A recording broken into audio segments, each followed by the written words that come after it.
on our toes. Yeah, Yeah. I prefer that. Alright, let's roll. Was it me last week or who was it last week? Let me see if I Ah. have that written down. Oh no. Well, we know who it is this week.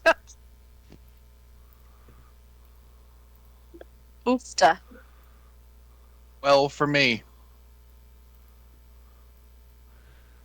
Yeah.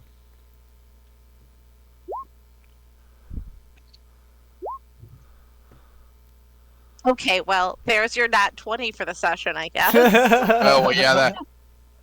Hey, guys, I'm having connectivity issues. I'm going to run back into my house with my computer really quick. Okay. Okay. But in the meanwhile, I want to hear from our paladin dwarf what has Urist. happened last time we were around. Okay. Last time we were around, let me check my notes, lest they be. Sorry, Okay. Twitch. Our group was exploring the subterranean complex, and they happened into a strange little biome that looked like an underground forest. Very pastoral, also very, very weird, considering that all the wildlife inside said biomes, like fishes in the small lake at the center, and some little mammals, were somehow mutated like they came out of the Springfields nuclear plant. While Clovis was in the throes of science and absolutely wanting to take samples, a guardian arose out of the lake, saying the usual, "Go no further, I protect this place. My masters are asleep. Jak tu Luftagn." Things like that. You know, The usual guardian spiel. And since it's brute force that we're talking about, we promptly decided to murder it. Battle was kinda clutch, thanks to Blythe, who dispelled a Black Blade of Disaster. We managed to actually hit him pretty hard. He fled to a corner of the map. We gave chase. He turned into a Black Blade of Disaster, trying to repeat the same trick. Too bad it didn't work for him because Urist and Abathar promptly dispatched it, saying, "No, bad, down." And after that, two ethereal figures arose from the lake, saying, "Why have you interrupted our sleep? Also, you're pretty cute. Want a threesome?" Cannon. You can't retcon it anymore. Yeah. And here we are. Roll credits. I don't know R.I.P.. how in the Brute life of me I force. forgot about this joke. But yeah. Uh, a duel. God, they're all so hot. I know. A duel Unreasonably of hot bad guys. ancient. Everyone. Your mic is muted. Oh yeah, thank you for that. As I was saying, I was talking directly to Twitch chat to them.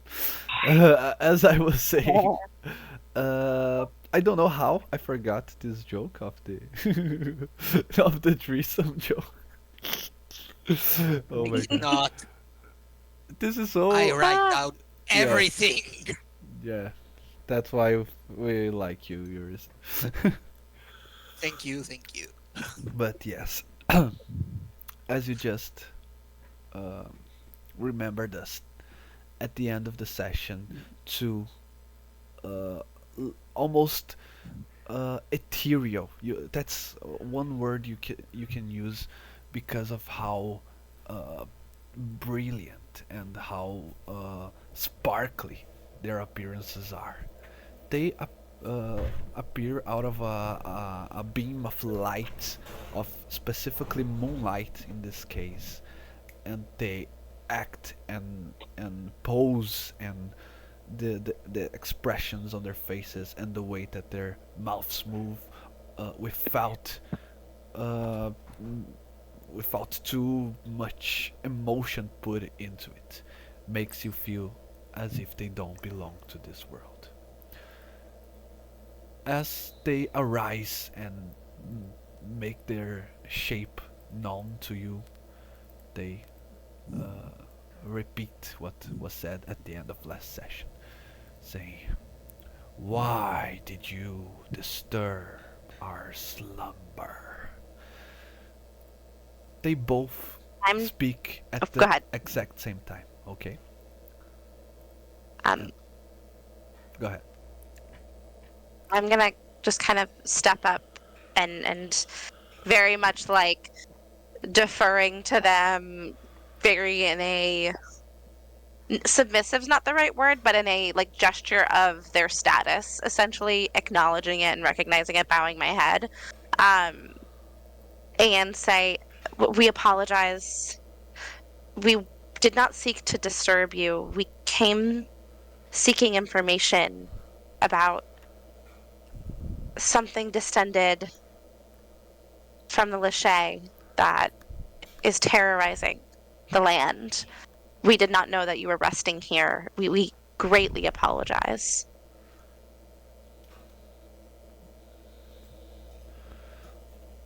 I do appreciate the opportunity to speak with the contemporaries. Tell me, what is your names and what year is it?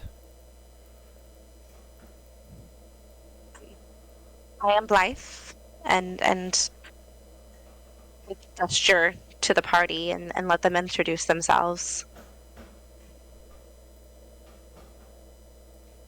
I'm Chandara. I have no idea what year it is. I'm sorry. I think we talked about it, or didn't we? 100% we did. Dara's just dumb. Okay. Zara just doesn't know. Don't remember. Blythe knows. Lauren doesn't. Yes. Yeah, but- okay. Yes. Yeah. But Yeah, it's not year 957. I don't year know. 957. Yeah, I don't know after or before what. Just 957. Okay. After the downfall. A lot higher than I can count, so I have no idea.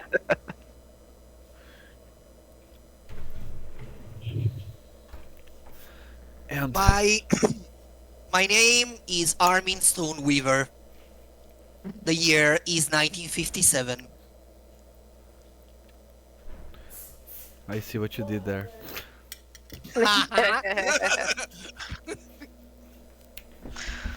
Like hell, I'm giving you my true name. Yeah. And it looks strange to me that you are all from different ancestries, yet you walk and talk and fight together. Why is that? Circumstance. We're Wouldn't family. say we're not normal for the world out there, but I trust them with my life, and I would give my life for them. Same. Agreed. We met not long ago, but it feels like we've been traveling together for centuries, um, trying to protect a small town from something that ended up being much bigger than we could have ever imagined, which is what brings us to your Abode. biome.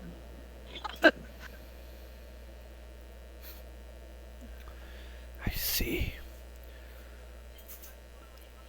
So, your world is in peril.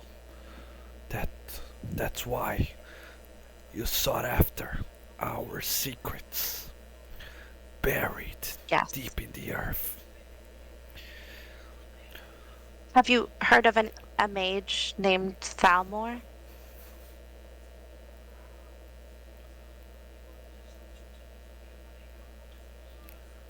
Valmor, the one that stares at the stars. We have not only heard of such a name, but we were the ones that prophesied their comings, his and his brothers.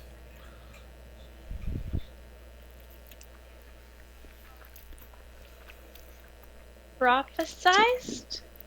Prophecy is bad. He, Brothers. well, we knew brothers. We knew Melmor's his brother. We've spoken with Melmor. Yeah. And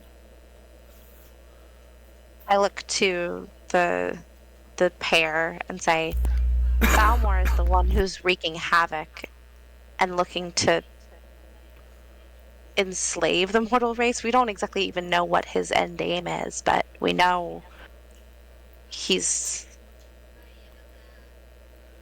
trying to control and take over the mortal population.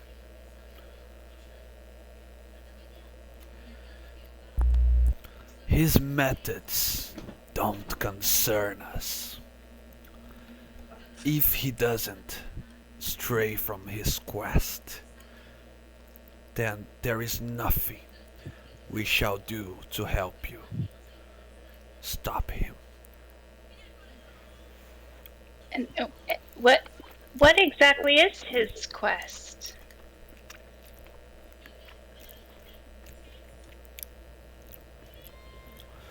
There is a grave danger that we foresaw that we will eventually reach the material world. It does not come from a place like ours. The stars are vast, the space is infinite, and there are places where the sun or the starlight never reaches. Places of complete darkness. And from one of such places, an evil will arise and consume the known world. That is why Valmor and Melmor are both needed. They have the potential to discover the secrets of magic, and so they are responsible with defending the material world. If Valmor thinks that to fulfill his goal, he should rule over everything, so shall be it.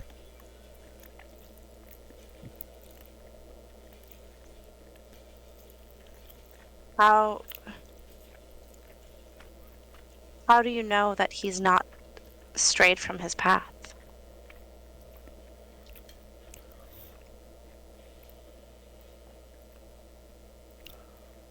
He stops for a while.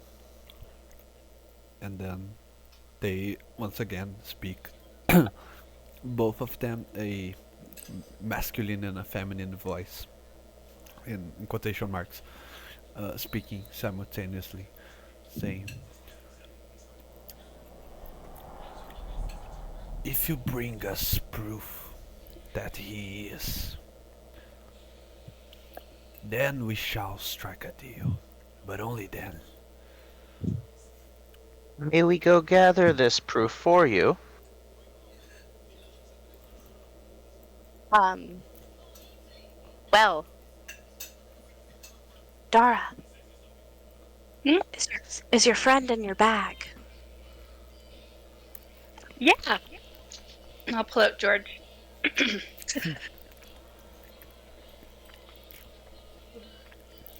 I'm just holding him. Huh? George, Oh, hi. can you? Hi. Yeah. So, remember how you were, serving the Hag King?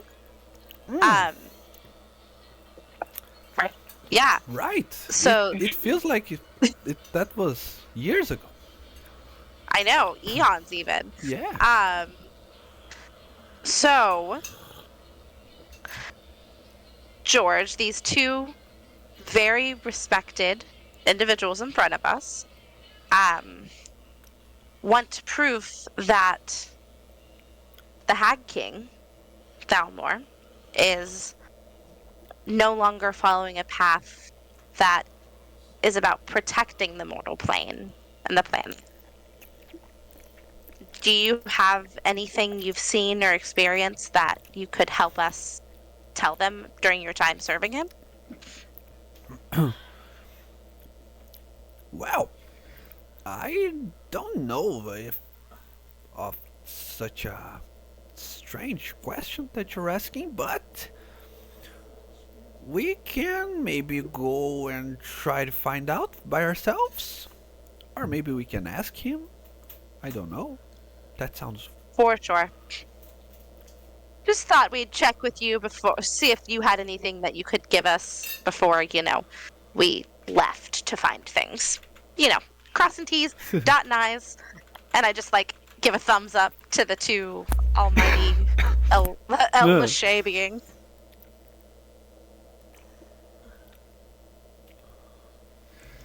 Avatar is watching all of this absolutely bewildered because he has no idea what is happening.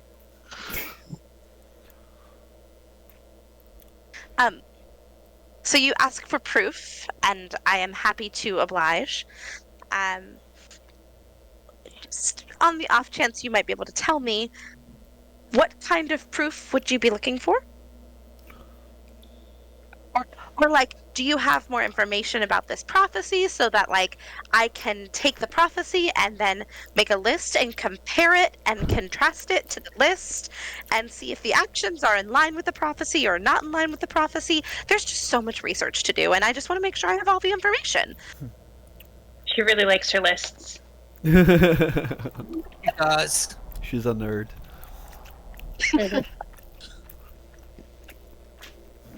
Did the Lachey just call Blythe a nerd to her face? No, I was not using the Lachey voice, so calm down. But it'd be deserved if they did. Yeah, that Oh. was the DM Oh, of the- you're a fucking nerd. They lost composure and just nerd. What the fuck? Okay. It's okay. Blythe shoots Avatar a face and said, a nerd who saved your ass. I have no context for anything that is happening right now. I was just insulted by my progenitor race, and I'm coping with that. You go do your thing, I guess. Okay, take a deep breath. there. We'll be back to you in a second.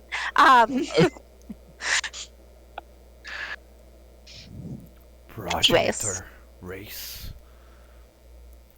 Do you really think you are somehow related to us? Oh, good. We're getting back into this shit. But You finish your shit. I will have words with you when they're done. It's coming. Avatar goes and stands in the corner. okay. Blythe makes that awkward face like when you're at your like friend's house and they argue with their parents in front of you. Right? Anyways, But to answer you, I don't know what could be a proper proof, but if you can somehow bring a undisputable proof that he is working against his fate, that would be all that we need to intervene. And Blythe, yeah, and yeah, yeah, about yeah. the prophecy, I thought about it, and the answer is no.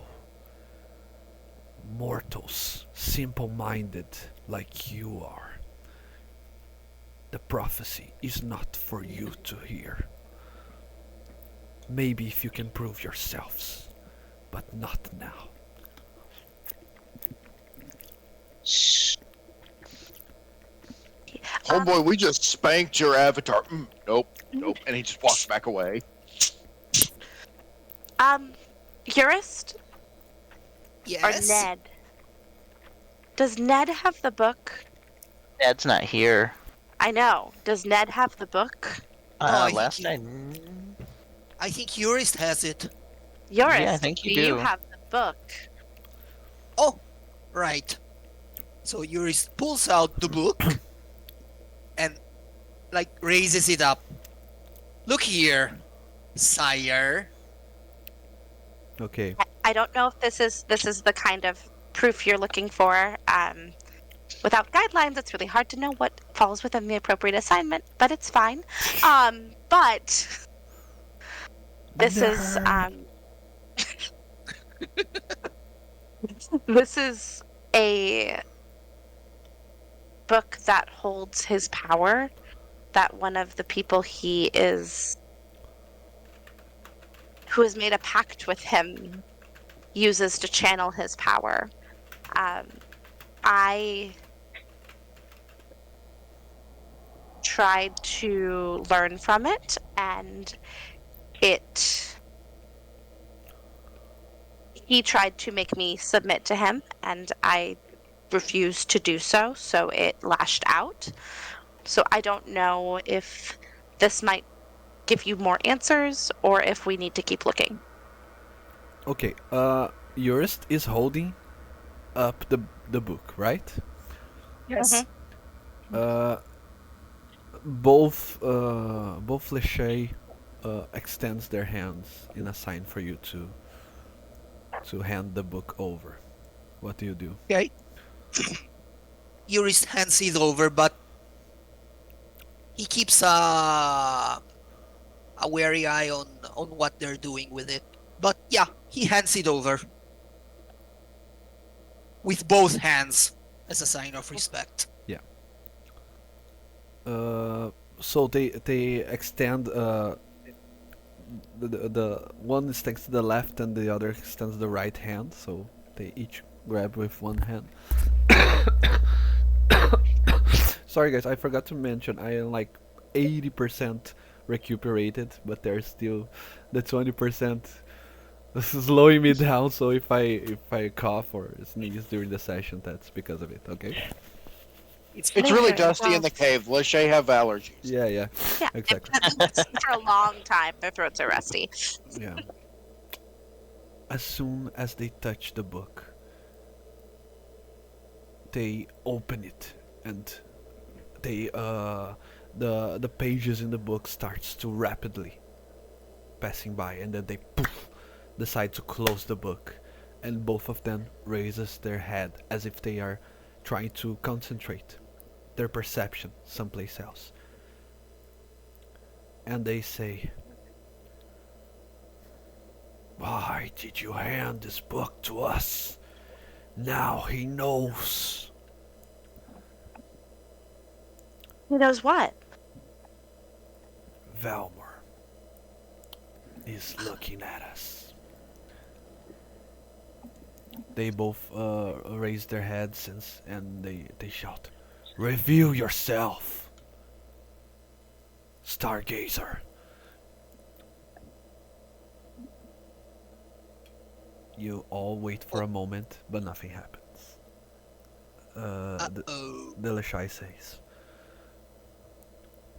"You can either go after him or wait here, because he probably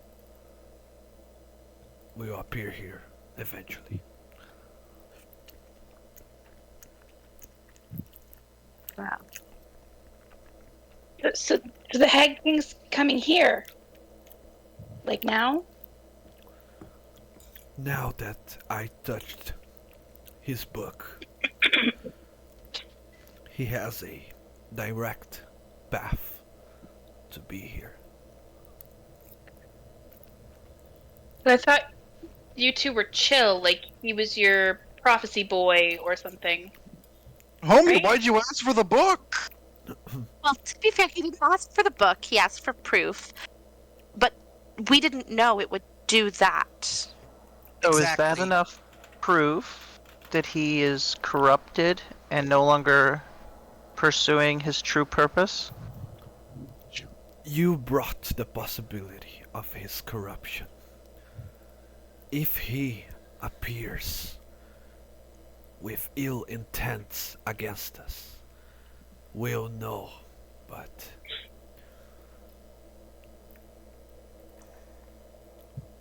what will come of such a clash, one can only wonder.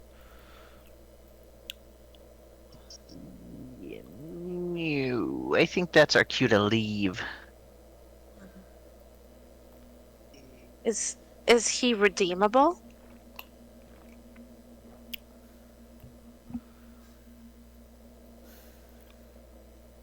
There are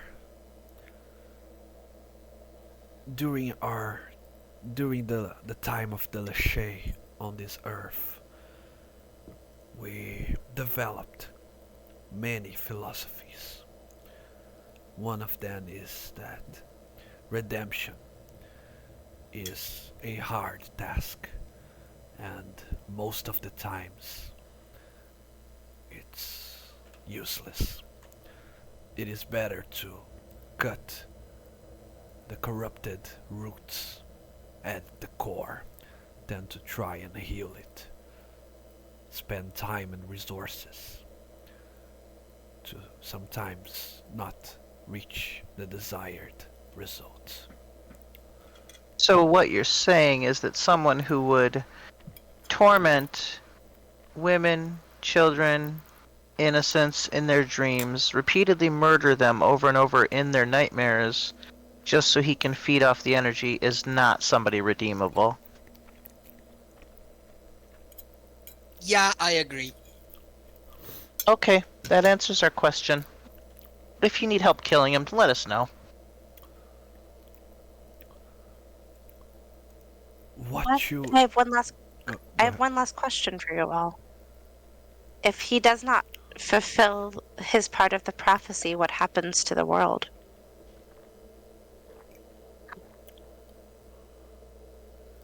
Our hopes will rest on the other brother, but our chances are 50% less. Could someone else step into the role left vacant?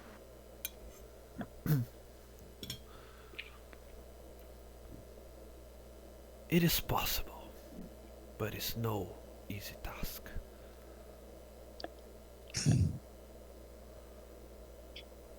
I mean, that's kind of our specialty.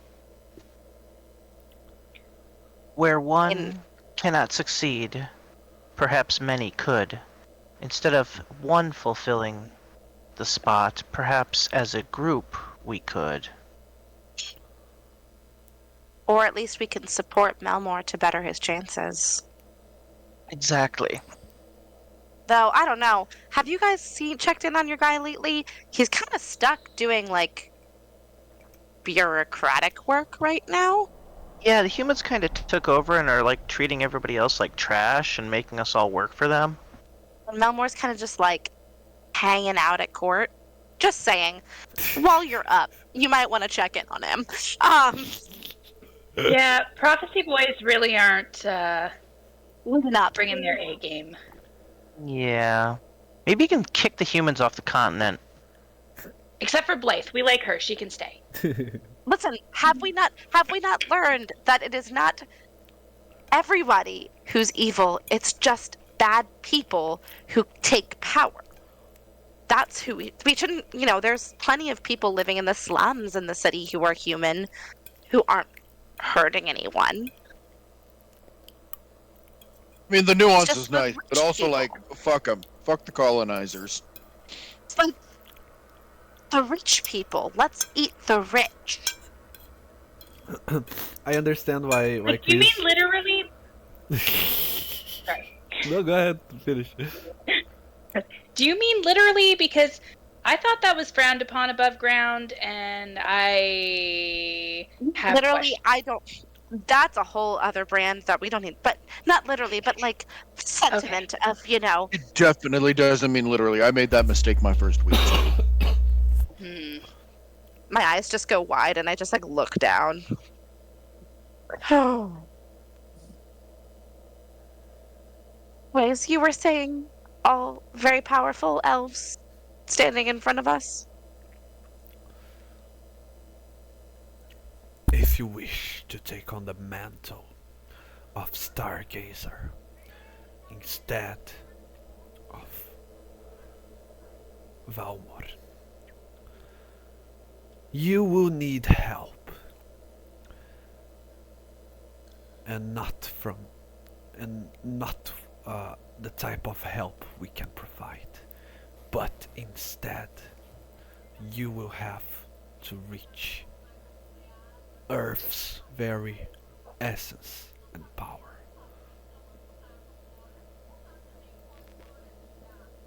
Okay. Where Just do sit we down go and pick up a for rock. that? That was vague and ephemeral. Prophecy like very on brand. Yeah, that's our whole shebango, so get used to it. There are relics of the Lashai left in this world. If you were to find them, gather them, you can drink from their power. And in turn, yourselves will be as powerful and enlightened as the Lashai once were. Huh. Okay. These relics are no mere magical items as you would have known them, but instead they are vessels, recipients, where,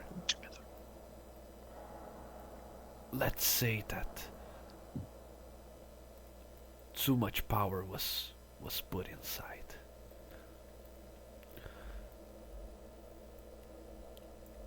Let me show you your world as viewed from above. Oh, actually, this map is not the correct one. Okay, I'll put you guys on this one, but be mindful that there will be some changes. Okay. Mm-hmm.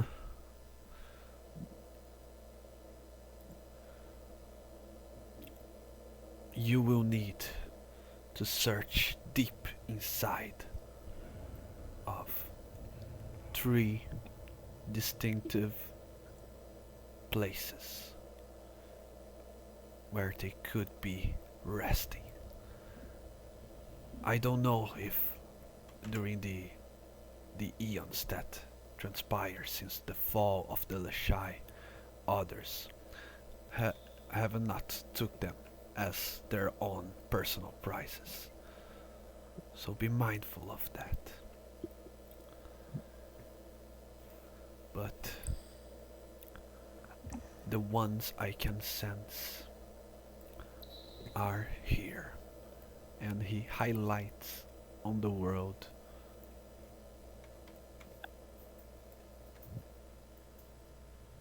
The red dots. Oh my god, yeah. That's Their shape is like that of a jewel or a gem, but they have a special aura that will help you to tell them apart. Okay.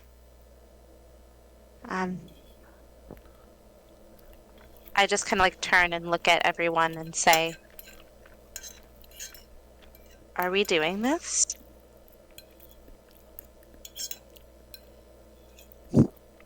Why are you even asking? we can't. Obviously, the brothers haven't lived up to their responsibilities, to what they should have done.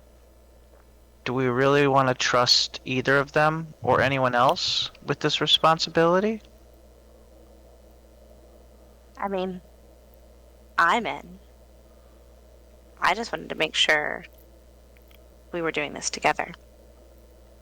Then let me I answer go- my own question. I don't think anyone else is better suited than we are, or even is aware of this.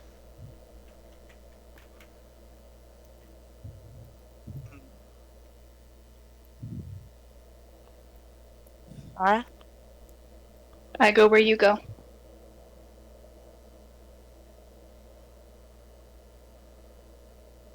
Blythe looks up at this, like at the ceiling, and said, "Damn, Ned really picked a day to play house." Okay. We're in. Fine, we started this. Let's finish it. So we've got what, 4 locations? It looks like. 5. 5. Five of us, 5 locations. Okay. Not to like be rude, Abathar, but like we've kind of got a 5th person. So Kind of a 6th wheel. We don't need you. yeah, like we It's- love your strength and you're it's- awesome, but I You can't sit at the with very us. at the very least, I could go out of my way to help a bit. Most of them are to the north. I could handle the one to the south so that you could focus where there are more, and then perhaps we could meet up later. we were saying is there's 5 gems and we kind of already have a 5th person. Also, Wow. if you touch it, there's no guarantee you can transfer it to us. Yeah, and you're wonderful. You are wonderful. Like, don't get me wrong. Oh no! Oh, But- why? No, I feel it. I feel it for sure.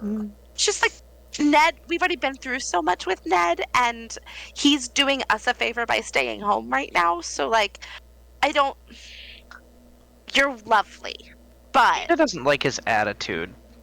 Vida's gonna march right up, get right up in his face. And I mean that literally. She's gonna activate the boots and fly up so she's right in his face. Okay, look, we just met you like 2 hours ago. We don't know you, and no offense, but we don't trust you. And without me, If- you would be dead. That's debatable. without us, you'd be dead. We could have killed And you I the s- second we met you.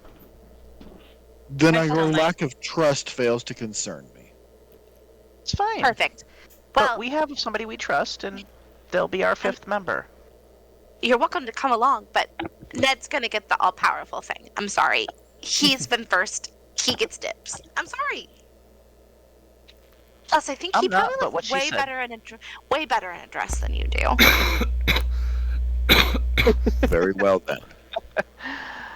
Your quests for trinkets do not concern me. Yeah, you have your own quest anyways. So, anyways, yeah. So we're in. Thanks. I see now. That's the reason I only found 5 when they were originally 6. The 6th one is under Valmor's possession. So he already has it. Good Okay. luck with that. Well, it looks like we've got some work to do then, y'all. Indeed. We need to be on equal footing before we take him on. Just one question about the trinkets that we're finding. They're all above ground, right? He stops for a while and then.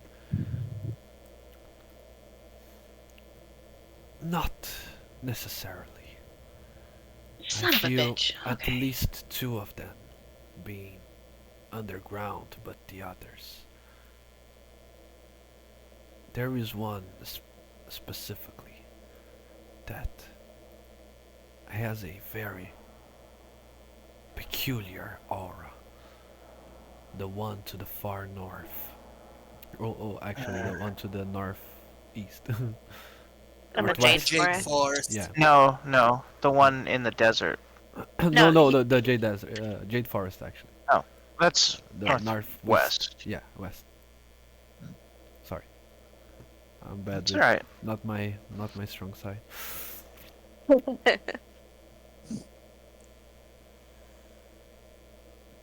Okay. So that one's Um, definitely underground.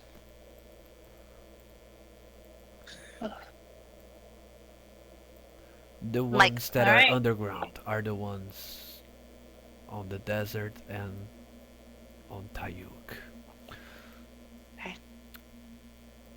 well, one last question, and then I promise we'll let you get back to sleep. You've been very helpful. Thank you so much for your time and energy. Is there any particular order or any like that we should go first, or is it just kind of whatever route we see fit?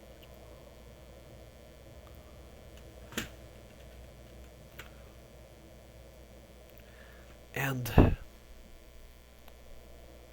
a final warning. You came all the way down here, and we were able to detect the truthness on your speech. That is the only reason why we're sharing this with you. If you leave and deflect from your path and conspire against this world, we'll take action. Understand? Perfectly. Noted. Don't want to be corrupt. Got it. Totally understood.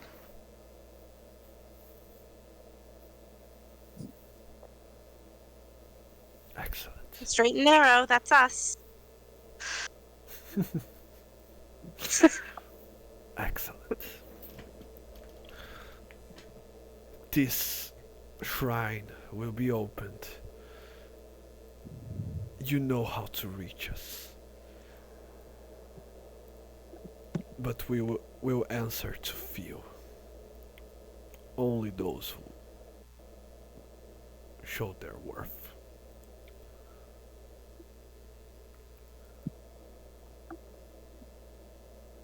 Got it. Well, thank you. You've been more helpful than we could possibly imagine. I do believe our traveling companion we just met him, also has some things he'd like to discuss with you. So we will take our, step back and let him discuss what he needs to with you. Honestly, I came down here looking for answers to my people being genocided, and all I've done has been insulted. I'm kind of fucking fed up with all of you. You can all go fuck yourselves. Well, at least we can get fucked. Let's go. Pleasure. Oh, Also, floaty hot people, sorry we killed your friend. Do you need another, guard dog? I've got George. He can, I don't know, I don't wanna. pee on the floor. No, please. Don't do this to me. Oh, you want to stay? Okay, never mind. I don't have a George. There's no George. I'm sorry. But do we need to find you a new pet to watch this space? Cause yeah, I mean he clearly Sorry. wasn't very good at his job. But are you good? Good. Killed us. He could have killed us, Dara. Let's not forget. We were close. If it weren't for that counterspell. Yeah, baby. Yeah. But like y'all are good. Oh, unprotected. There is no need for another guardian for the time being. If one becomes needed, we can find one or create one. Love it. Perfect. Okay, we're going now. Pleasure. And I'm gonna do like kind of an awkward like half curtsy, half bow as I back away and exit. So like Dara's gonna try and copy it and probably fall on her ass. Abathar's already gone. Vita's definitely giving one of like the courtliest bows she's ever seen, and simply says, "Thank you, on behalf of the free people of Nalaria."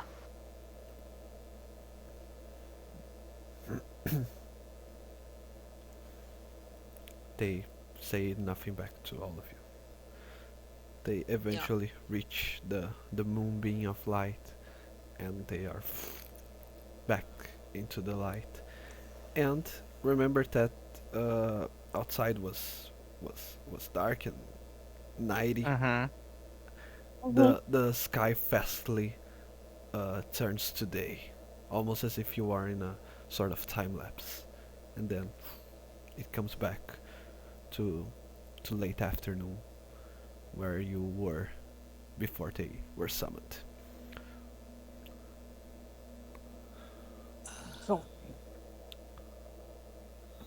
Well, I That guess was- back to Thorpe. I think so, yes.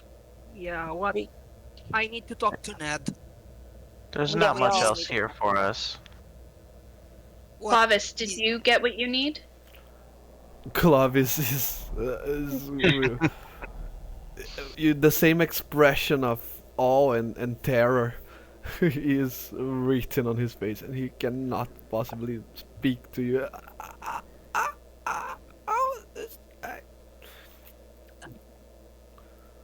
But Let's go, little academic.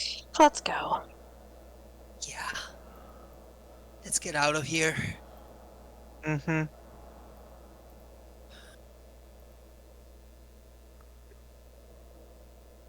okay.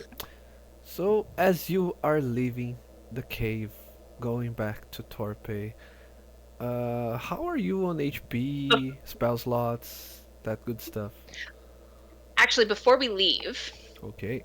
as we're all kind of exiting the cave, I'm going to kind of strategically place myself between Abathar and the rest of the group. And then kind of slow down to kind of like hold the two of us back. And then once the rest of the group is a little bit ahead of me, I want to say to Abathar in Drow, like in the Elvish dialect that the Drow speak, you fight pretty well, and wait to see if he responds. Abathar's going to stop and like pause for a minute, and he turns back and replies in Elvish, "You speak a strange dialect." But you can understand me. I can. And I'm gonna hit him with a moonbeam. Motherfucker. I gotta know. That's what kind of save is that? And I'm gonna only do it at level 2. It what's is it? I'm looking. Constitution. Yeah, Constitution. AP 15. Does a 15 save? it's exactly what you needed.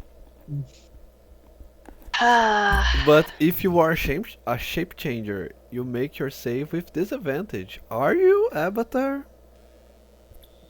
Avatar is not a shape changer. Okay. Okay, as soon as I see that he does not change shape, I'll drop it. Avatar just goes cock. Did you just call me a cock? Did you just hit me with a ray of light? Technically, yeah. 7 It's damage. moonlight. Oh no, you already rolled it. There. Okay. I loathe all of you. Why? You're not a drow? No, I'm not a drow. You're the first drow I've seen in over 100 years. Is anybody going to explain to me what just happened? Obviously, she thought you were in disguise. Okay. I point directly to her. We need to talk. And he's just gonna walk away. Just look at my friends and be like, I really thought he was a drow. And I had to be sure. And he didn't have a hat. And I know that the hat taken off works, but he didn't have a hat, so I had to check. Urist literally starts sobbing. Like broken sobbing. Because right now he just can't. He can't. He's just there, sobbing. Ada's gonna pat Dara on the back, be like, "It's okay, we understand," and then go over to Urist and be like, "Hey, stop that! Don't make me tell Ned you're cheating on him for another dude, bro."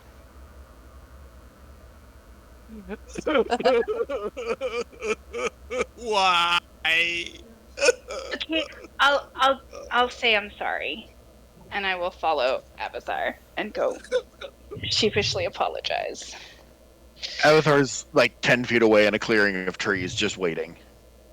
How long does Urist actually like cry for? Couple minutes. I think after like the first minute, Vita's just gonna be like, "Oh, enough of this," and just kiss him. No! Okay. Legas. And then she's gonna Blam. slap him and be like, "Puck is just like, yeah." She just can't deal with him being all cry-y when he is supposed to be all smashy. Okay, right now it's like a salt statue. Now buck up, come on. Yes. Did you just? She's just gonna point after the rest of the group and be like, "Go." Yes. Yes. He's like plumb, silent, shocked, and happy. All at the same time.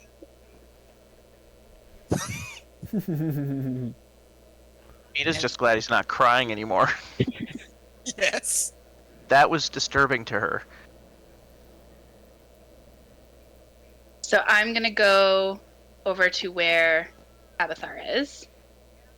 And I do the like kind of sheepish sit down, like crouch down with my chin kind of on my knees.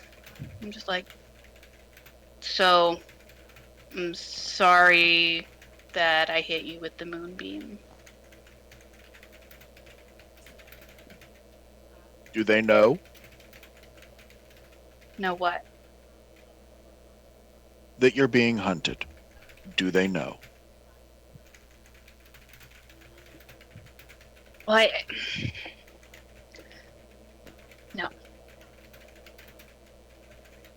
They don't know. Your companions are incredibly powerful. They have been touched by gods and the sciences, and they wield great power, but their minds are clouded with desire and duty and their own fears. But you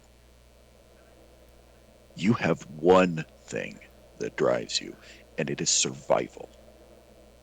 And I have only seen that in somebody who is running for their lives. Why are you running?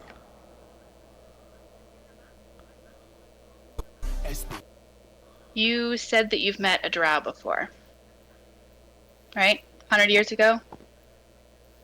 Yes. Yeah. We're not a fun bunch. And Just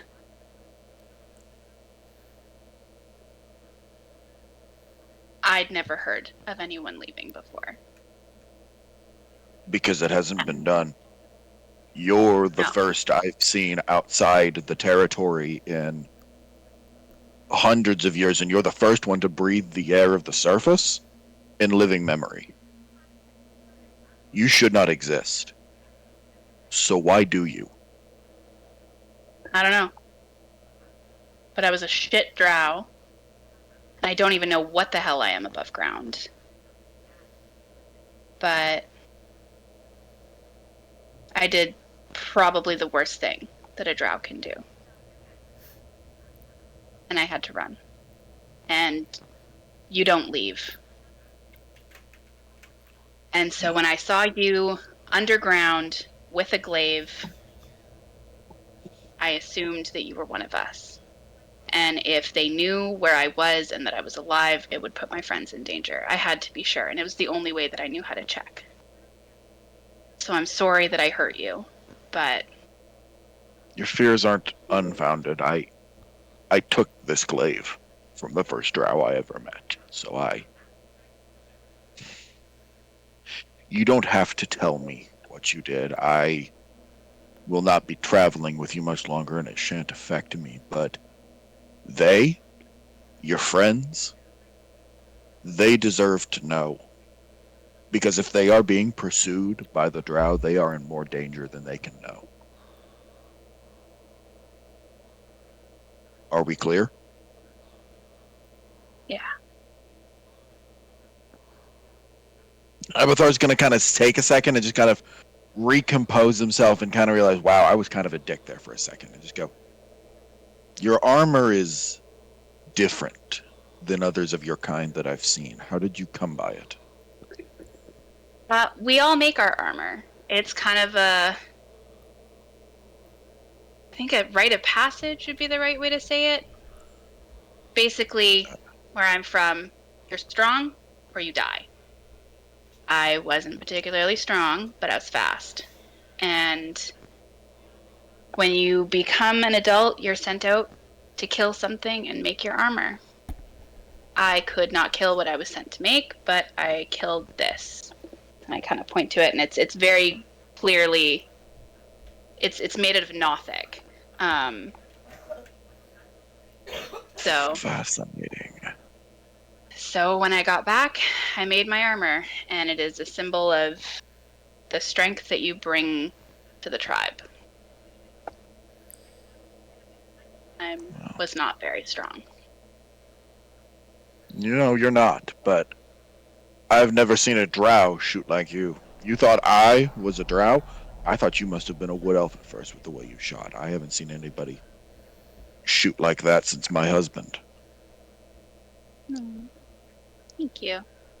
I was never good. Most drow, as you know, because you took it, we usually fight with a glaive, but I never could. I was way too weak. But my mom taught me how to use a bow, and that's always been my weapon of choice.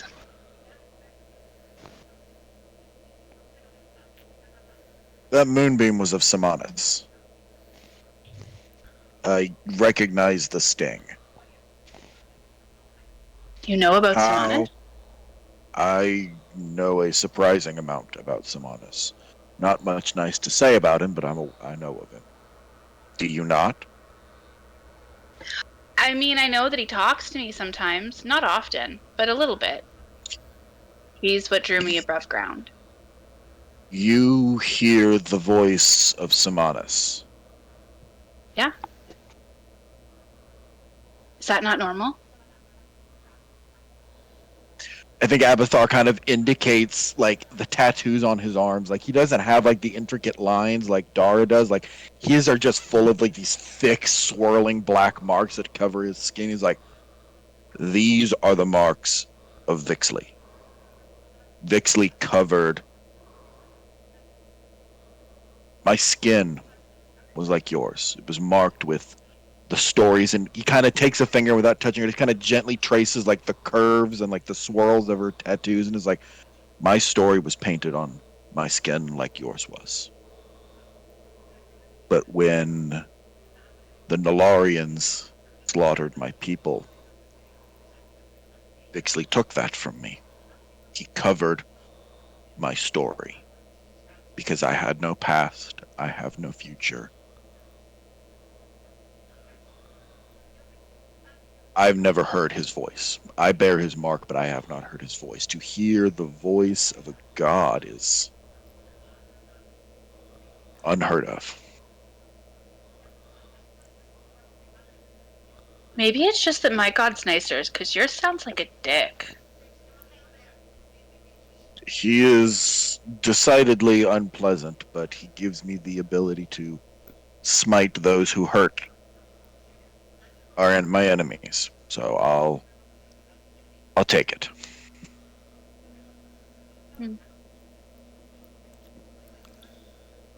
So what lies ahead for you, Chandara from under the mountain? Fuck Do if you I go? know. I can relate. I can tell your friends are not terribly enthused with my continued presence, so I think I shall take my leave from them all too soon.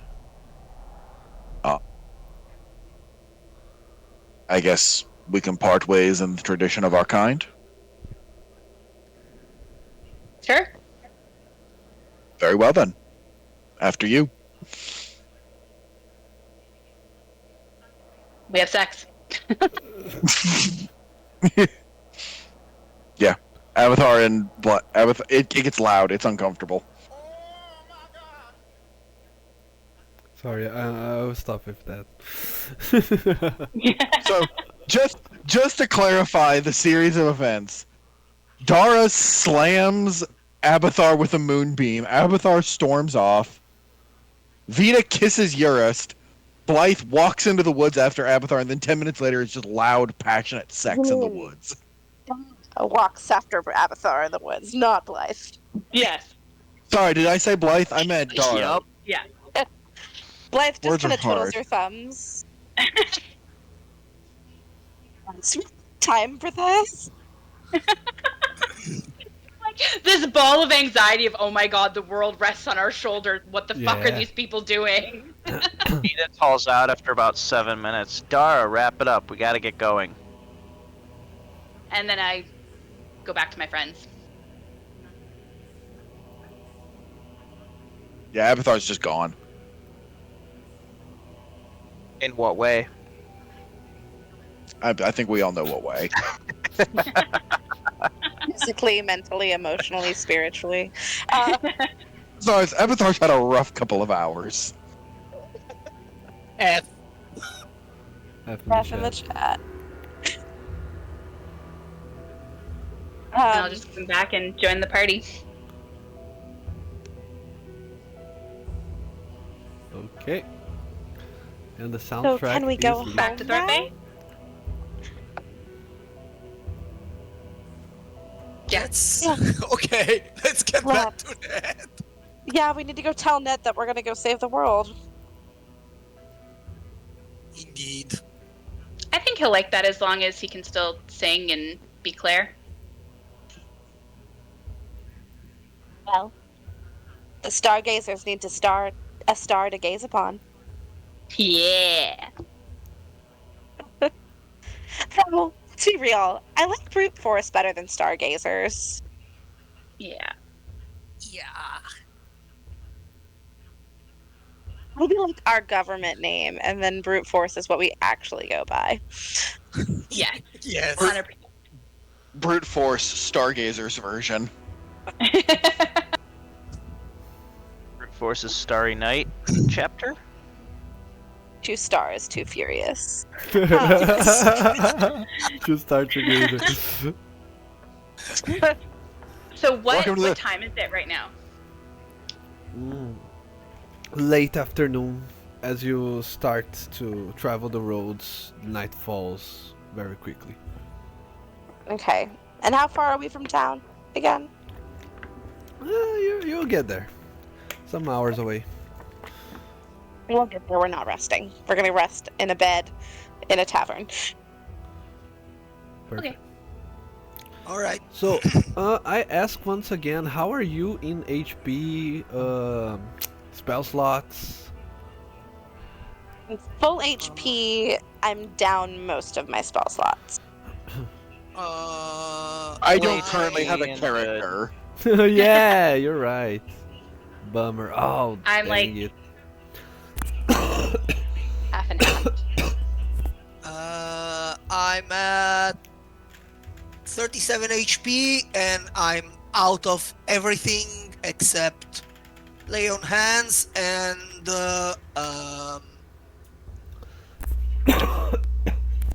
damn it, Sorry. where it is? Channel Divinity. I'm Yeah. pretty beat. Okay. That being said, sucks to be you. Roll a d6, everyone. I knew it, Cantrip but I don't party. care. Cantrip party. Yay! God! Damn it. Always, always, always. Oh. Somewhere back in Thorpe, the door to the tavern bursts open and Ned comes sprinting out. Yes, Without fail, I think I have rolled the most ones on our encounter rolls. Easy. I think that as well. Okay, Ned, you're not gonna get away from this. Roll a d6 as well. Even though you're not there. Oh. What could be happening to Ned? Nothing, because I rolled a 3. Yay.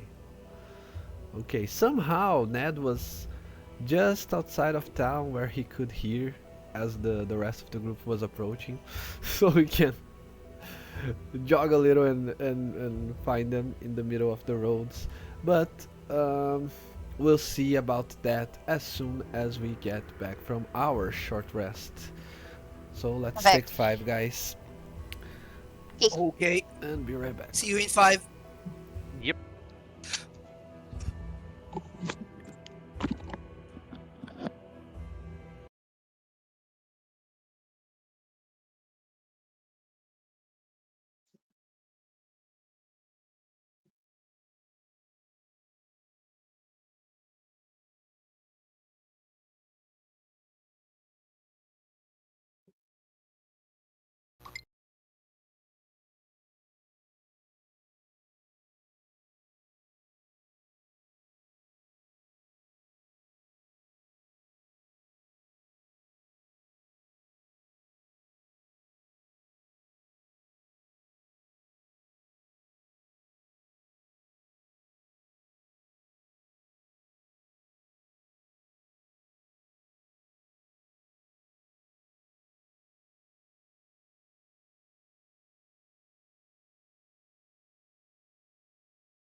I never left. I'm back too. Backsies. I'm just watching my wife's TikToks right now.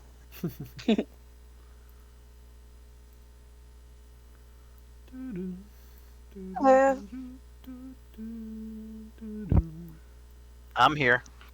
Yeah, I think we're all.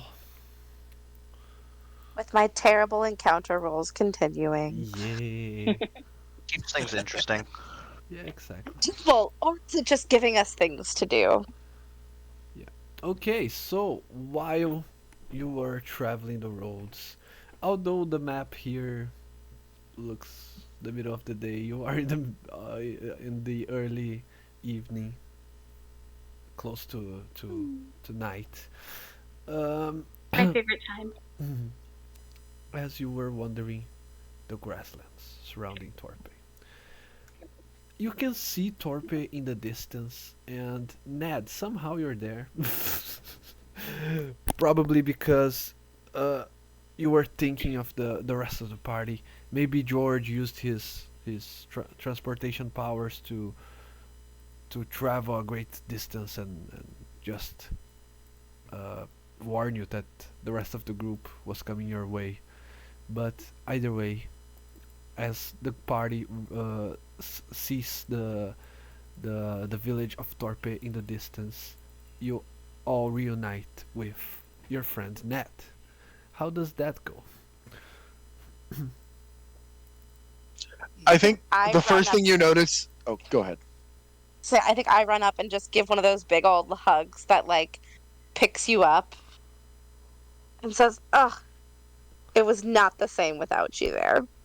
It's very easy. Ned is very small. And I think Blythe is, if not the tallest, the second tallest in our group. So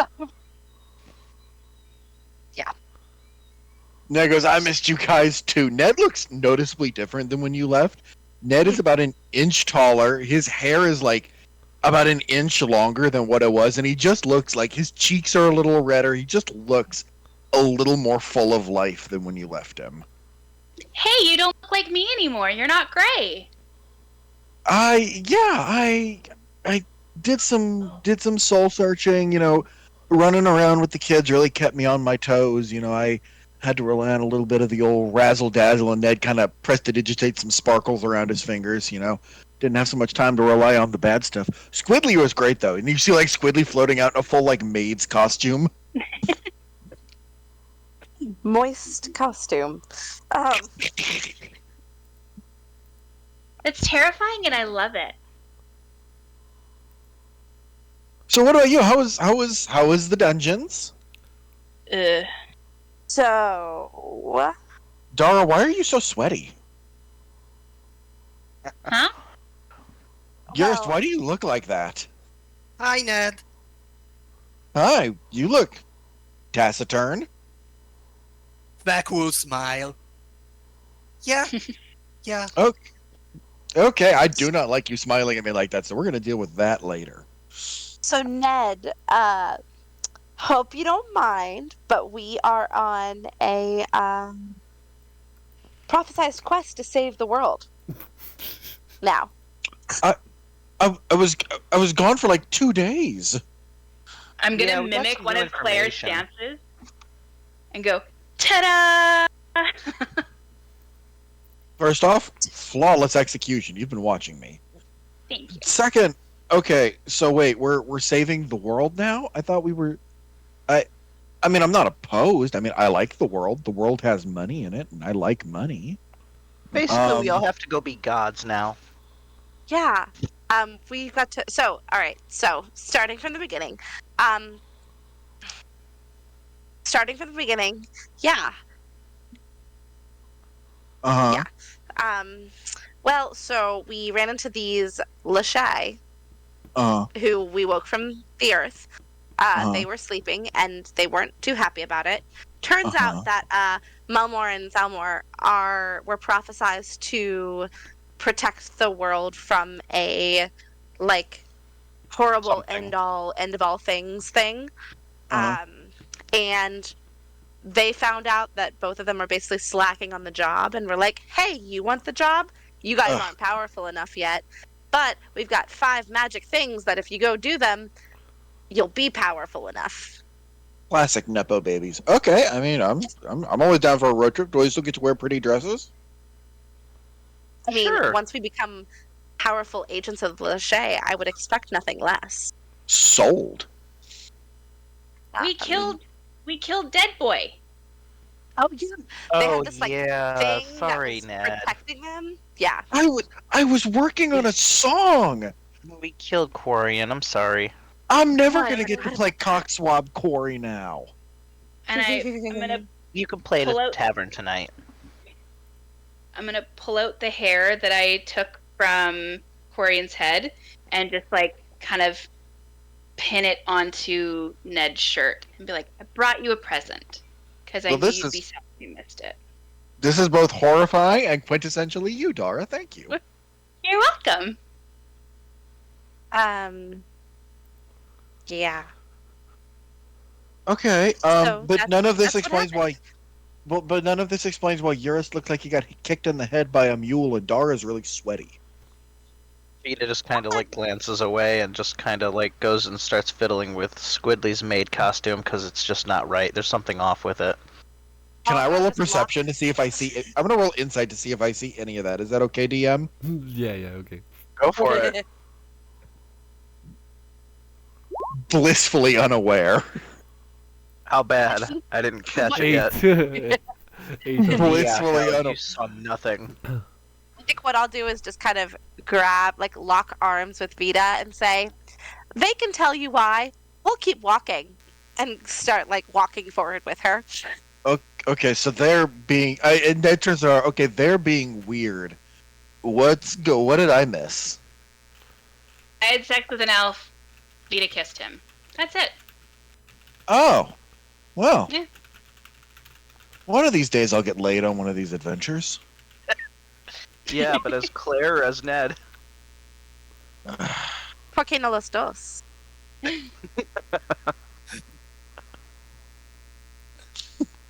Once in the evening, once in the morning. I see no problem with this. Sometimes it changes in the middle just to be spicy. Yeah.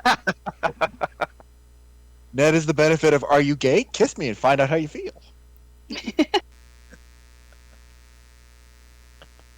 Okay, well, I mean, congrats on the sex, I guess. I've got a meal on the fire back at the tavern. If you guys want to come back and like grab a snack.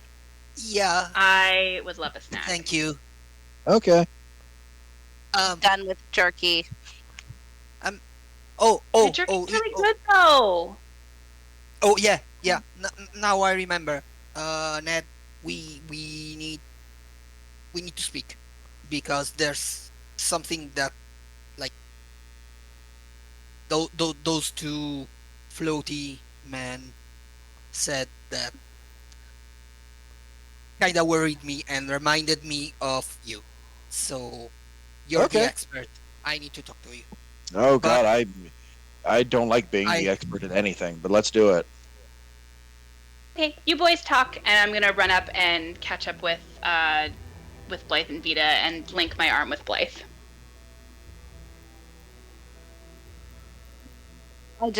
You see like a really kind of flushed little like grin on her face as Dara runs up.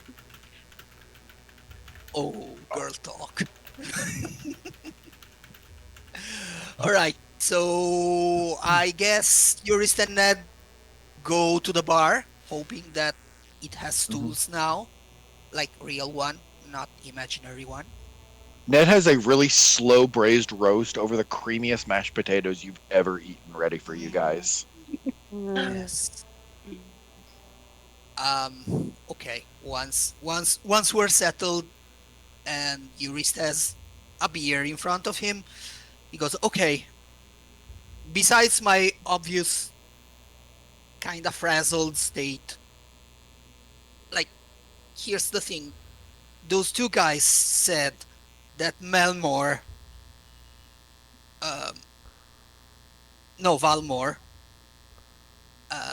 was called the Stargazer, and his original intent was to protect the mortal plane from things that come from beyond, from the stars." Oh, Rings a bell? dear.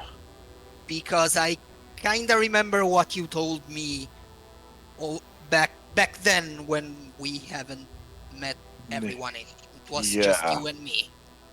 yeah, A- no. and that kinda worried me a lot. Well, it's interesting you bring it up because the time I've spent here has let me do some soul searching, and I And need out. I need out from whatever this deal is, and I need your guys' help to do it. And so we can go on the Save the World quest, but let's add a little asterisk for the Save Ned quest too. of course, you shouldn't I even ask. I mean, I know you're in, and I know they'll be in too. I just yeah, that fits. If whatever whatever talked to you before you met me was is one of them, then yes, you need out. Beyond the Stars definitely sounds up his alley. Maybe, yeah. No, I agree. Yeah, no, I thought you'd want to know. I appreciate that. Uh, you missed a lot, man. It sounds Like like. So tell a me about this. lot. So tell me about this elf that Dara fucked. Like, what was he like? Ugly, Ugly. Well, I mean that tracks. They can't all be as handsome as me. but I don't know. I mean, like if you don't look at his face, I mean, I'm not the I'm not the best judge for that because I'm not into men. Well, I mean, But you're lost. from a structural perspective, he was built as a brick. Are you saying he He was had hella jacked? Was he hella jacked? Yeah, he was more jacked than me.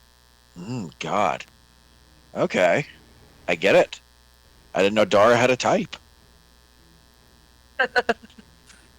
Well, to each his own, I guess. Yeah, I mean, I always thought you had a thing for Blythe, but I mean, go off, I guess. Get you some queen. So yeah, there's these artifacts that there are gems and will probably be traveling all over the continent to get them.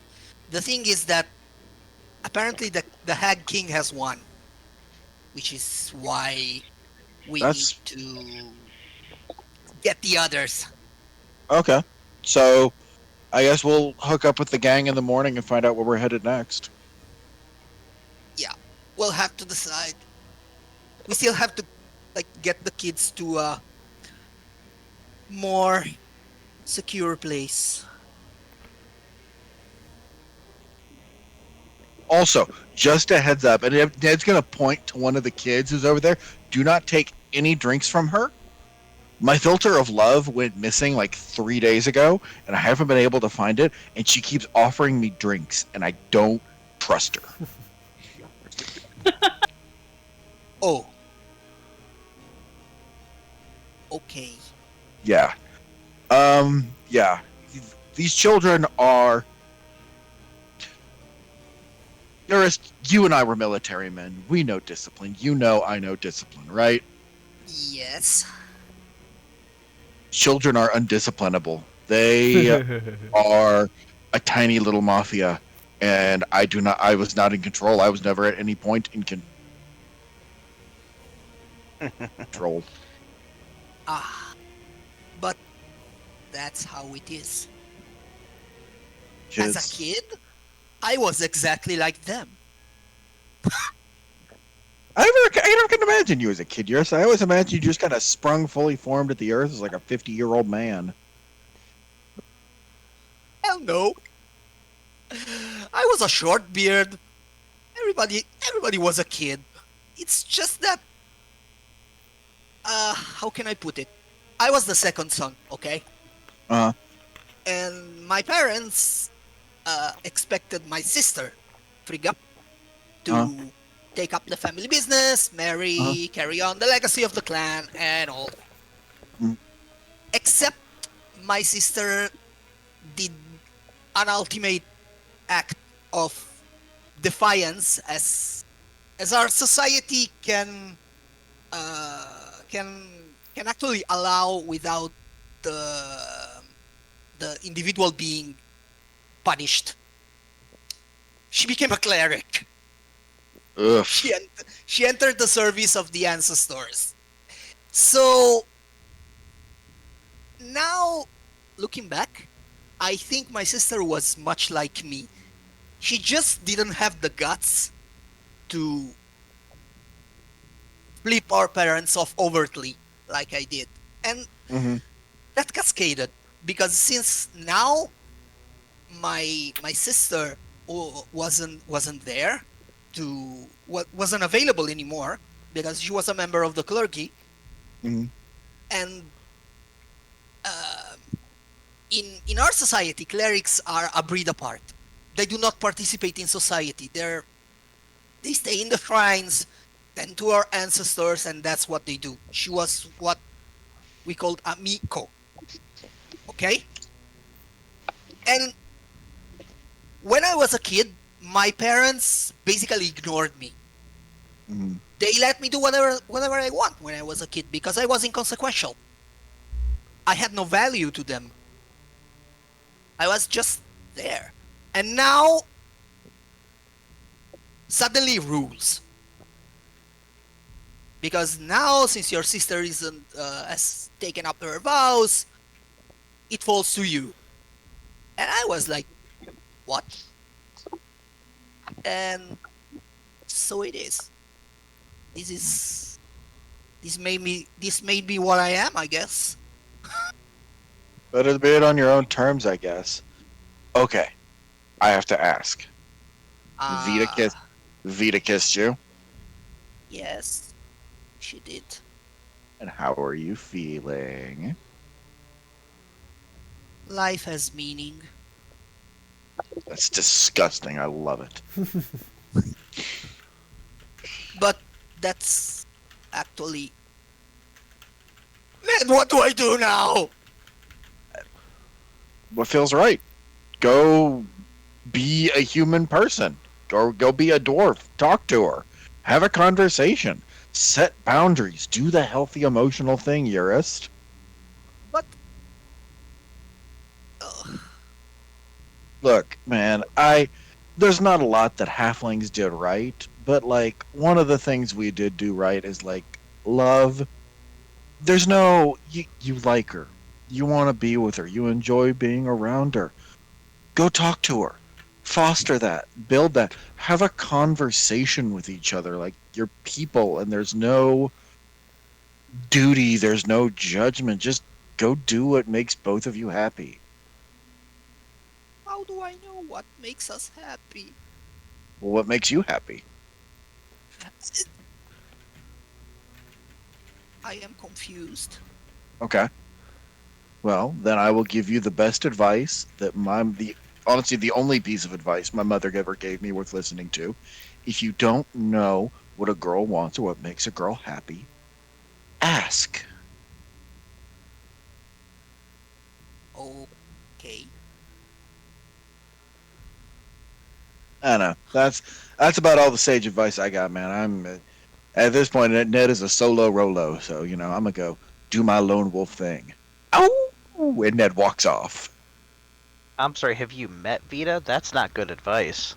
Yeah, that's actually what makes Urist like raise an eyebrow. Nope. that that won't work. Okay. And there's Urist, looking at his beer, sipping it, which is very uncharacteristical for him. But there he is. Girls, go. The scene's yours. So are we back at the tavern now? Yes. You want to? I mean, if you want to. Sure. Okay. So. Yeah. The whole I'm just party gonna reunited. go. I feel like Blythe, Dara, and Vita would have gone upstairs. Not until we get some of that delicious roast. 100% scoop some roast and then go. Yeah. Oh yeah. As Vita is like going to like sit down and dig in, we just grab her and her plate and we're like, nope, nope, nope, we need to talk, we need to talk. Go. Gotta go. Well, she's smaller than you, so she's just dangling, kicking her little feet. Yes, because Dara and Blythe are the Amazons of the party. Yeah. And then as they disappear, I just come back and grab a couple more things of roast and some bread and just like make weird eye contact, like, you know, like a raccoon stealing your trash, and I'm just grabbing some more food. And then I yelled just down the disappear stairs. upstairs. I yelled on the stairs, don't forget the wine!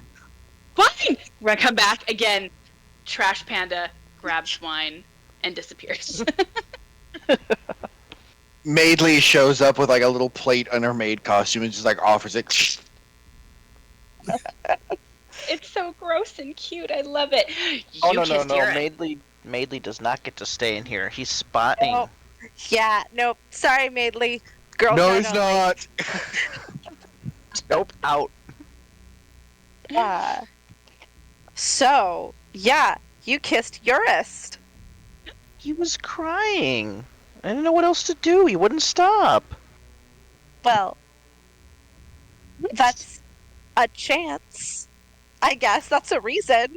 But, there are other alternatives you could have taken if you didn't want to kiss Urist. So, I'm not gonna stab him. I like him.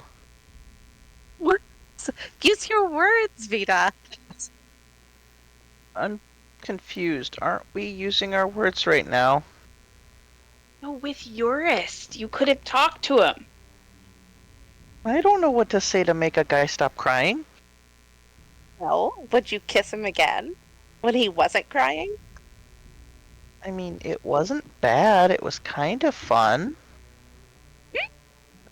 Did you Kinda like it, fun? or was it just like something you felt like you had to do to shut him up? Oh, I didn't do it because I had to shut him up, and I didn't know it would work anyways, but it was very wet.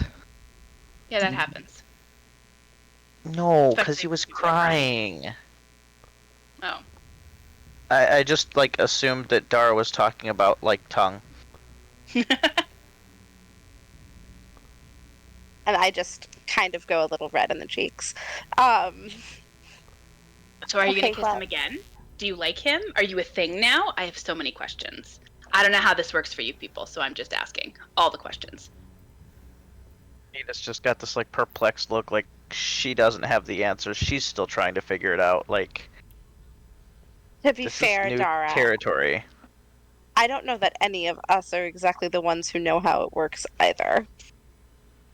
Yeah, how do you just go from, like, meeting that guy to, like, you know, phoning him in the woods within 2 hours? How's that happen? To be fair, I think it was less than 2 hours, but he offered. Sounded fun. Why not?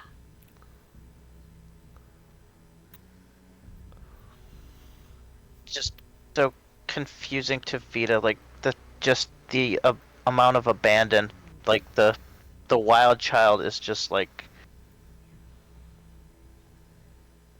she can't process that. Like, she couldn't imagine ever being like that. I mean- Yeah, I'm with you. It was so Noisy. yes, but I meant more like in general growing up, like I was taught so much that like sex was about control, I guess. Like not really, like they didn't say those words, but that's kind of what like the subtext was, that like you didn't give it until you were ready to give up your control over your life and get married and do all of that stuff, and that just seems so much less fun. I mean, I only really saw, like, for me, it was just whoever had the power could do what they want, and a lot of times I just saw people taking what they wanted, whether the other person wanted it or not. I don't Wait, know wait, how to wait, wait. operate. is this the one area of our lives where I'm the fucking healthy one? Is that what's happening right now? Because I'm really excited about this, if that's what's happening. Is Oh. that the healthy attitude to have? I mean, I think so. I mean, I don't know. I Definitely mean, have more experience than I do. well, I know for I've been sure along a long time. I know for sure what you were seeing is not the healthy one, Rita. And I feel Yeah, pretty sure kinda- that what they were telling me is not the healthy way either. I mean, my people do a lot that's definitely not. Well, I've learned that maybe it's not the right thing to do because I get a lot of Dara no. So, but sex was never a bad thing. I mean, it's fun, but I don't understand how, like, I don't understand how you give up your power or control with it.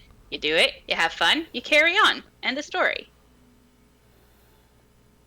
So, Well, hmm. for where I Dara? grew up, where I grew up, you only had sex. You were supposed to only make love with the one you married. Yeah, I And still don't understand this whole marriage thing. yeah, I well, don't either. the more I think Wait. about it, the less I understand it. Um, So humans only have sex with one person their entire life? well, no, That's not right. No wonder they just want to colonize everything and they're so angry all the time. that's like the societal expectation, especially for women. Men kind of get to do whatever they want. We have to protect our value. And like Blythe immediately kind of goes into like clearly like imitating someone who said this to her before. Like, Just picturing her going all past her leg right now. yeah, basically. It's a raw deal. Yeah. Humans are weird. Dara, Yeah. I have to ask, how often do elves have babies? 'Cause, like, if a human or, like, one of me were to do it as much as you do, we'd have babies out the butt.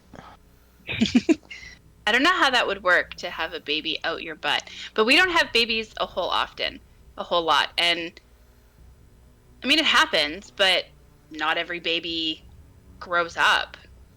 I mean, if you're not strong, you die. That's it. So I think it's kind of also important to keep our populations up because we don't all live to be adults.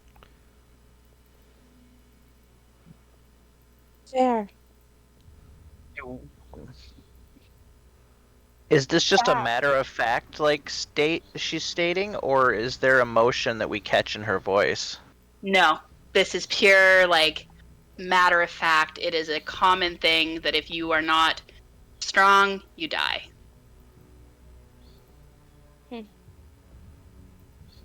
See, okay, that explains that part. But, see, I don't know what my people are like, really. All I have is what I see of the humans.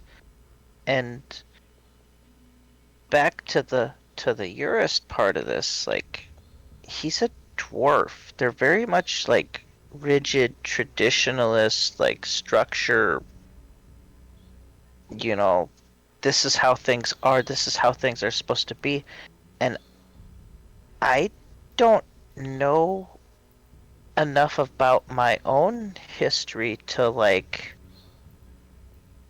offer that or to meet in the middle. Like, even if we were to, like, you know, try and make this into something more, like, how would we do that? Like, he's like forsaken his culture and everything now that he's a paladin, and then I have none of my own, like, behaviors to model things off of.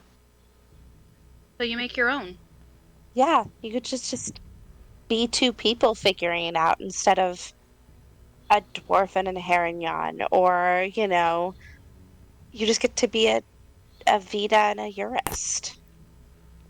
I mean, every single one of us is probably the worst example of our lineage ever. And I think that's what makes us all special.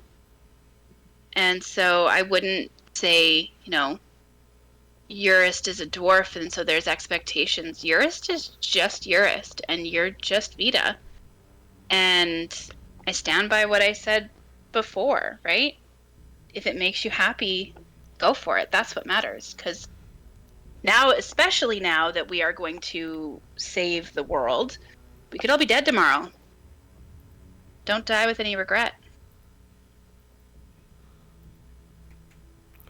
Yeah. Though I agree with everything you just said, except for the one part. I think we're all actually the best versions of our lineage because we don't conform to what they say we should be. That's true. We don't have a whole lot of the baggage Well, that I think our peoples probably carry, like hereditarily. we carry it, we just don't open it. That's true. You people are remarkably like even-tempered for being,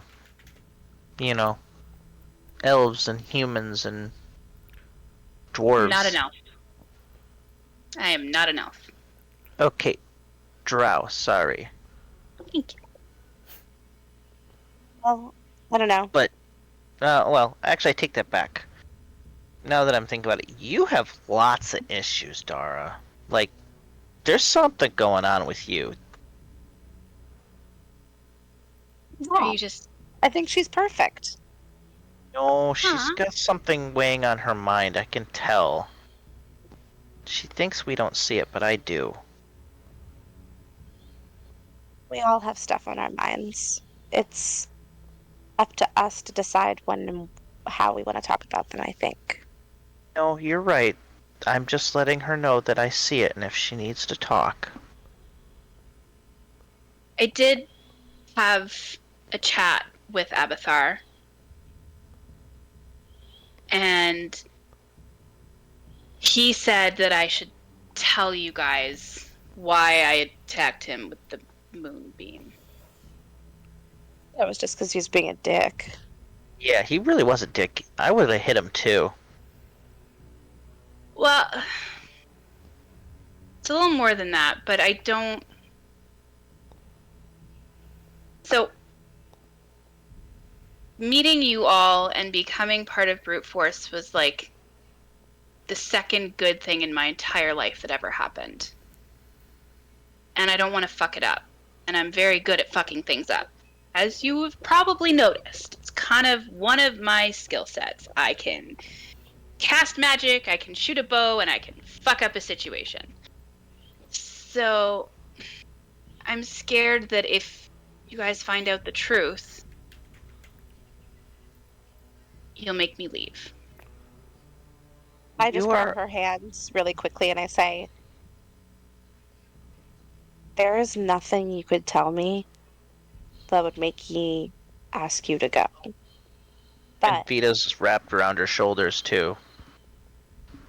you are not obligated to tell us anything unless you want to or are ready to.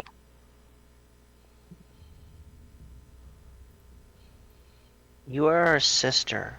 We're not going to make you leave. You are family now. And we look out for our own.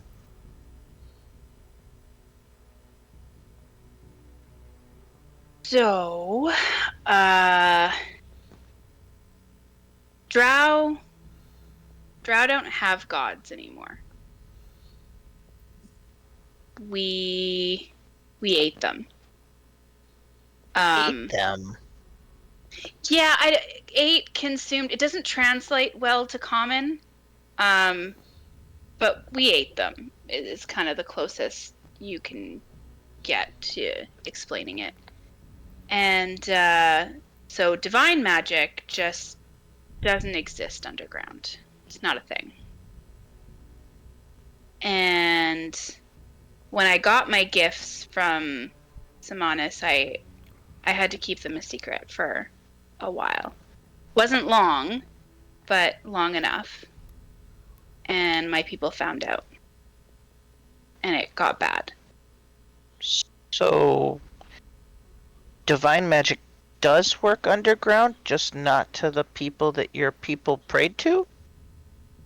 No, it's not so much that it doesn't work. It's that the gods that the drow got divine magic from are now possibly like in our bellies, or they're just dead. I don't really understand how it works. We didn't really talk about it a lot beyond the whole like we ate them thing. So I don't know, but I do know that the drow don't practice divine magic.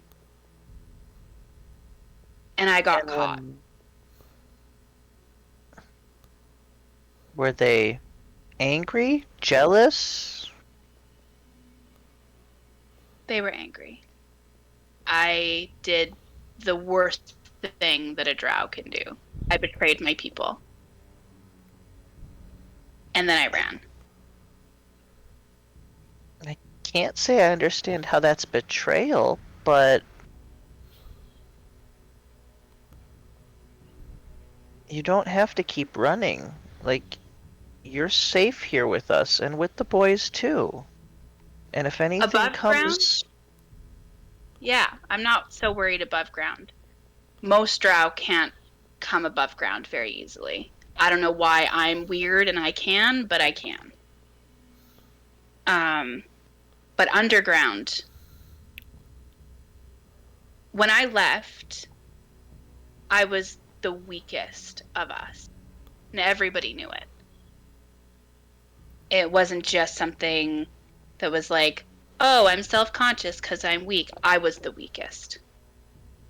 Now picture hundreds that make me look incredibly weak. And if they find me, they will kill me. They can try, but not with brute force here. While you were telling all of that, I got very, very quiet and very, very kind of like, we've been laughing and talking and kind of joking about our emotional baggage, and all like sense of that kind of mirth left Blythe's face. And she just looks you dead in the eye and says, and like you kind of see her gloves are off, so you see the like magical essence on her hands, and it's really like as she's talking, it kind of crawls up her arm a little bit, and her eyes kind of flash and flicker like when she's casting a spell. There is nothing that I will let hurt you, no matter where we are. We are about to go kill something that comes from beyond the stars. I'm afraid of nothing that will try and hurt you. Yeah, you know, she's right. If we're gonna go basically become gods, we don't have to fear your silly little people. And if they come after you, I will collapse their damn tunnels around their heads and leave them all buried. I'm not saying they're silly. They're probably fearsome. But know this. I was not lying when I said I would lie down my life for any of you. And we're about to get much, much stronger.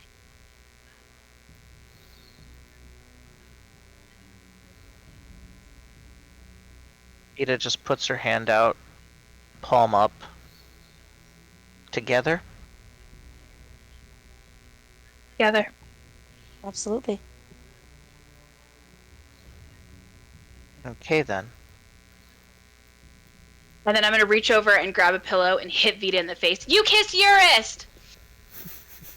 And start laughing. Vita's got a lot on her mind. She's actually gonna steal your wine and take a healthy slug. Yeah. Squidly knocks on the door with another pitcher. And then she's gonna like just grab the tips of Dara's ears and tug on him.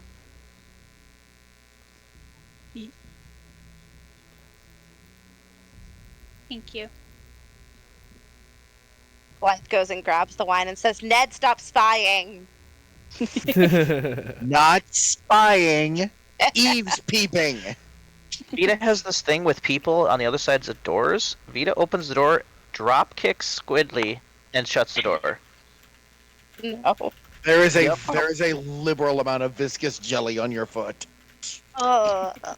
That's okay. I go It's and like- I wipe it off. On it's the drop maid's kicking a costume that's Jell-O lying there mold. now. It's alright. I just wipe them off on the maid's outfit that's now suddenly empty. Cause don't you have to recast Squidly now? I mean, are you trying to do damage? Oh yes. She's trying to make him go away. yeah. What's your strength modifier? Well, that's a -1. You do 1 point of damage. It does not dispel Squidly. I kick him again. Hang on. Leave I want. Squidly alone. Vita. Okay. Why? I This don't is your deserve warning. this. Ah. And tell Ned to stop spying on us. You will have to kick Squidly 11 times. Don't make me shoot the little thing. That will get us all kicked out. I don't want to get kicked out. I want to sleep in a bed. I've come to like them very much. Great, okay. Get some rest. And Vita's gonna like just kind of sit on the windowsill and like just kind of ruminate on things. Blythe grabs the pitcher that Squidly brought up and chugs out of it. Yes. And- a bed is good. I am going to change out of my Nothic armor and into my normal armor. And then throw the Nothic armor just out the window.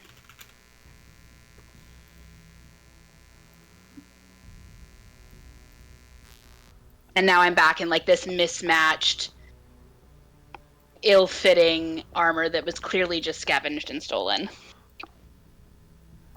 Blythe makes eye contact with you and says, there she is.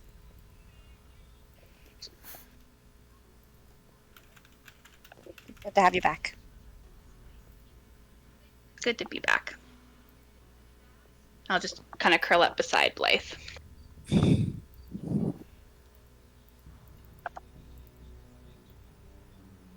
I think Blythe is doing that thing where it's like she has the wine in the arm that's wrapped around Dara and is like swinging from it.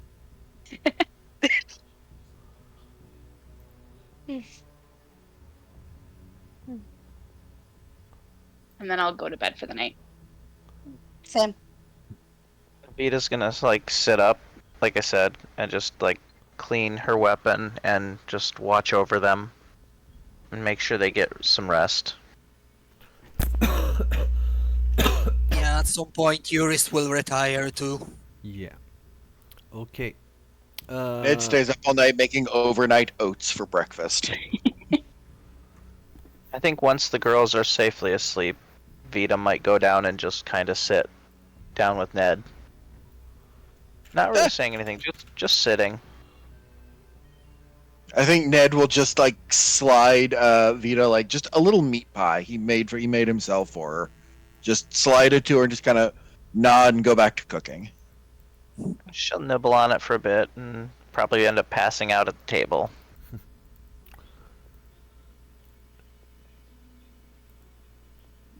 Okay, but before you do anything drastic like fully resting your character sheet. Ah, yes, combat. Jesus Let's do this. Christ. Before that, let's not forget that we had a 1 rolled on our encounter. Rolled a 1.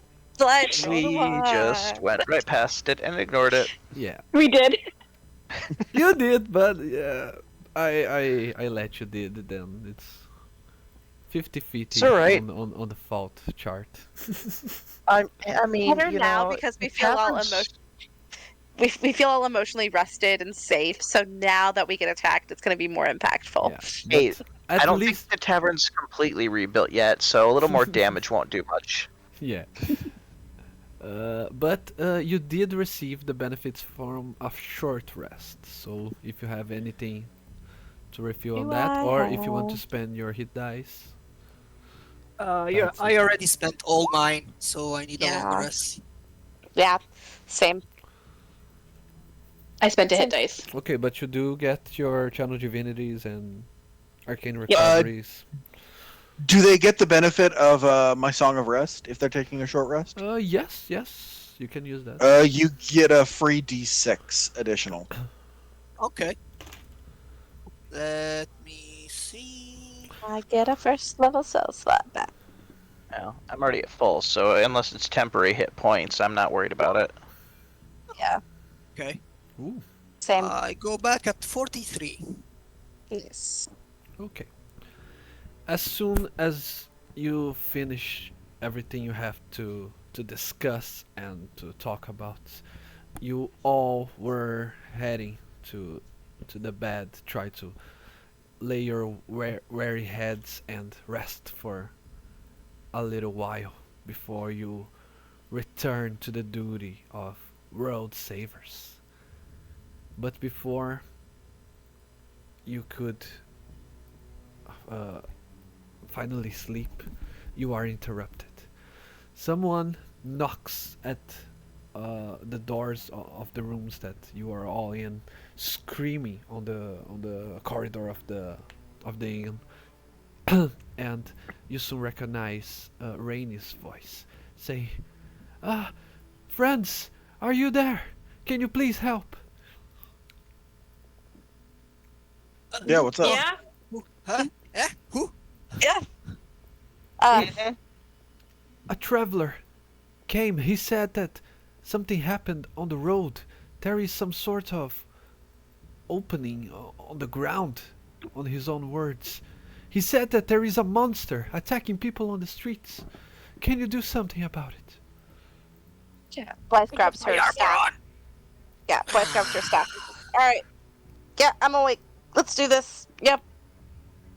Huh? What? Come on. I just like grab Okay. Dara's arm and say, "Come on, we gotta go save the town again. Let's do this." Okay. There's a monster to kill, apparently. Ugh.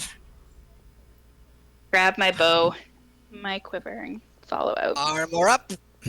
Ned has Time a to pot put of holes coffee in ready things again. and little to-go mugs. Aww. Are Thanks, they all bro. personalized? They are personalized. Ned had a lot of free time. Arts and crafts with the children. The multi-level marketing mom in like a week. Ned is 100% an MLM babe. Oh no! Not a Wait. handbot! I mean, Oh he's no, it's Ned he's a Madoff. warlock. He's a warlock. Of course, he's an MLM babe. Yeah. Shit, you're right. Well, I'll Alright. put holes in things. So we run to go Yeah. do the thing. okay. As you go there, you go to the same place in the wilderness that you passed through just a few hours ago when you were coming back to Torpe. But this time, the very ground is shattered and open. There is a huge crevasse out of which you can see the shadow of a ugly monster. It is dark, okay. So unless you are using torches or relying on your dark vision, you can see only the silhouette of the creature. But to those that have dark vision and whatnot, you see that out of the crevasse there crawls a quadruple uh, aberration with a gaping maw so big it could fit one of you entirely inside of its mouth. From its back there spreads three types of limbs that look like tentacles, but they could have a different name probably. But the important thing is this creature is it's a huge aberration that probably has a very painful bite and tentacles attacks. And this is the description plus the artwork of the Oh, beautiful good. Oh boy. So baby. Dara sees that and goes, "Ah!" and Eyes of Night everybody right away so that they have to see the horribleness that she's seeing. Yeah, Oh, Dara is the that's first one. Ah, and then everyone what? And then she uses highlight at everyone ah at the same time. And instead of being like, look at that, it's scary, she's just continuing to yell incoherently. "Ah! Ah!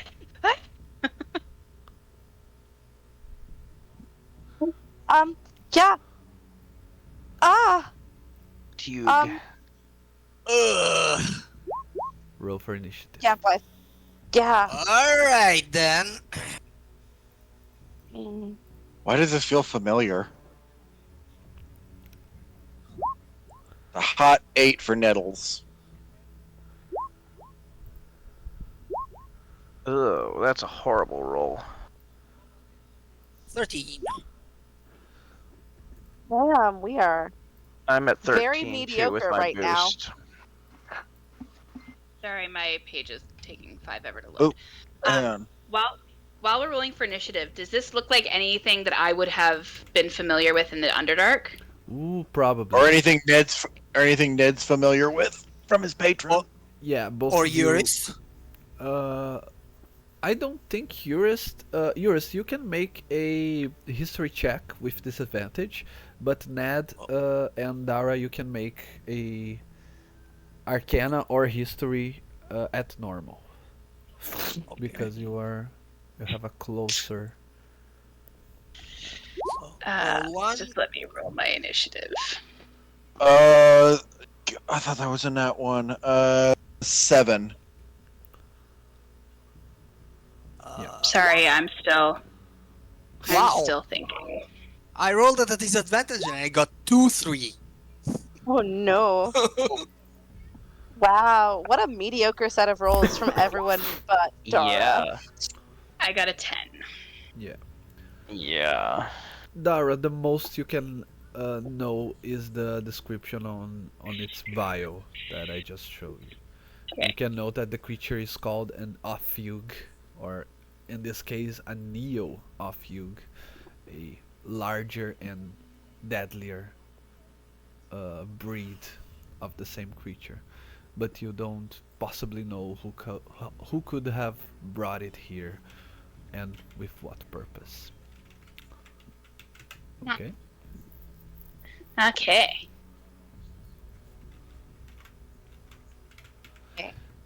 That being said, I roll a awful initiative, so I don't know why you guys complaining about yours. I rolled a 2.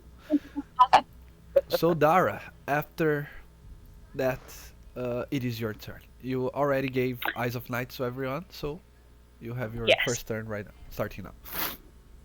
Okay. For my bonus action, I am going to, because I am tired and I just want to go back to bed, I am going to pull out my spiritual weapon at 3rd level. And so my orchid glaive just kind of emerges from the ground right beside the creature. Okay. 21 to hit. Yes, let me just find the glaive here. But yes, a 21 will hit.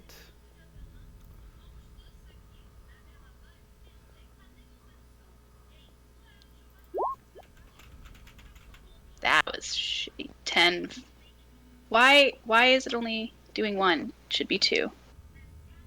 You want to Can't really summon- upcast through this. Yeah. It's- So it's 2d8, so another d8. So 13 force damage. And then with my action, I'm gonna shoot it with my bow. Okay, 13 damage. I put the glaive here, but you can. I think you now have control over the token, so you can. Yeah, and that there's fine. A 14. That's it. You will not hit with a 14. All right. And I am going to move over here.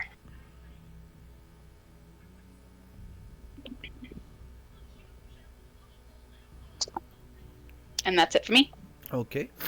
Urist, you go next. Yeah.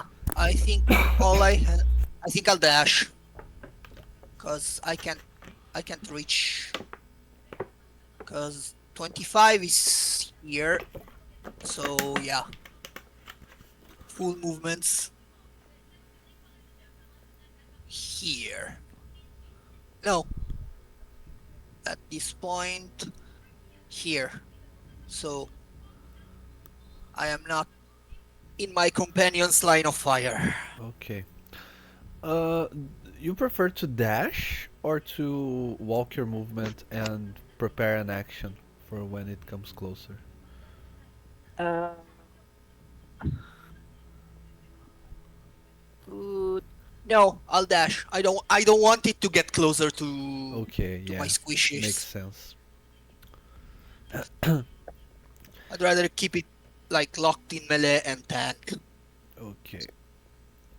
And one more thing, did you guys notice the 2.0 update to our game where now you can see the health bar of the creature you're facing? Yeah. Yes. Yeah. Oh, so that's what that is. Okay. Yeah, so you no longer I no longer have to say that they are bloodied, and neither you have to ask, do they look Okay. like they are close to die? But that being said, Vida, your turn. Alright, let's see. Alright. So it's dark, you said, yes? Yes. Alright, so given that, bonus action hide. Come on. Pop up.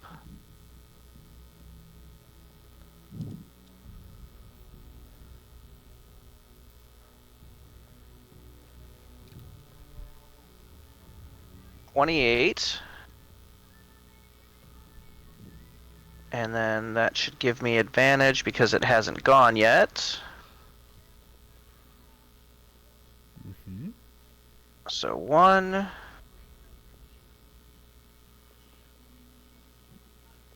And ugh, bad rolls. Yeah, we're doing trash tonight. I'm not seeing your rolls. Oh, Uh, now I see. They're not Okay. popping up. Okay, now they popped up. So 15 to hit. Yeah, 15 unfortunately won't do. Alright. And spreading out a little bit. I'm gonna move over here into the trees to give myself some additional cover. Mm-hmm. And that will end the turn. Good. Okay. Blythe, you're next. Okay, so I've got little flying kitty next to me, and I'm going to cast Dragon's Breath on her. Okay. And you said I have no idea what this thing is, so I'm just gonna go to with my go-to Kill it with of fire. of lightning damage. Okay, lightly.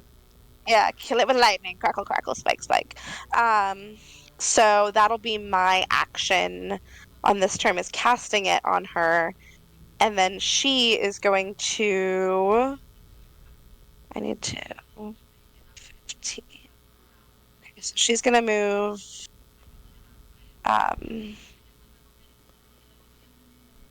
Right here. She's very tiny and hard to grab. And here and and do her dragon's breath for her action. So that is a spell save DC 15, and it is a dexterity saving throw. Yeah, this thing is not dexterous. Oh, At Yeah. Ooh, but I did say with my +0.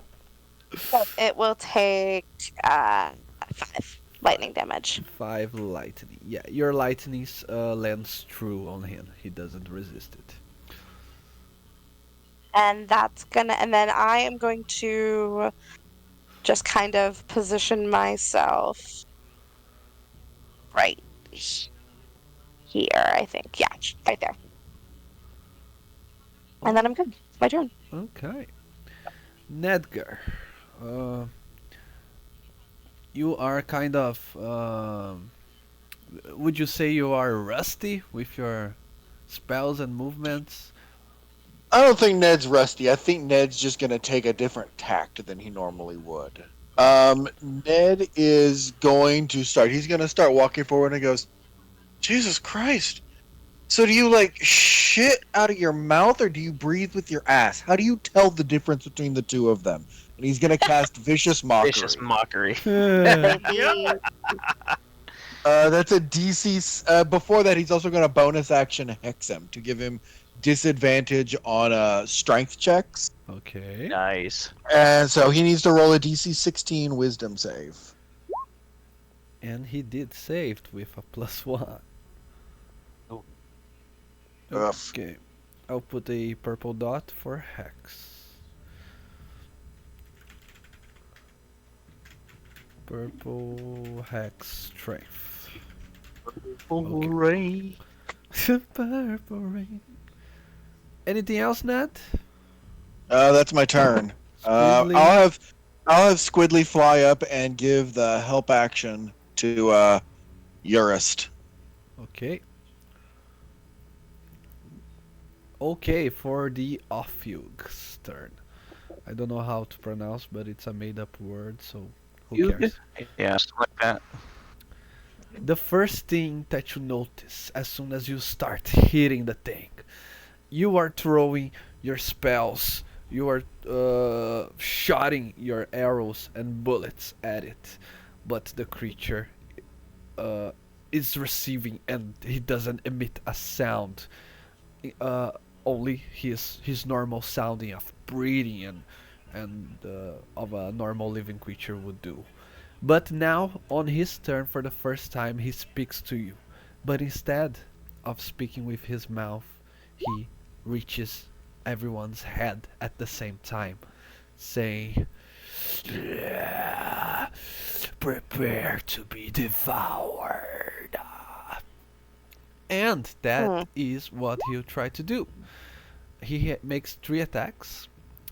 So yeah, the first bite, a bite and a tentacle attack on Urist, and the second tentacle, the third attack on Squidly, which is also there, right?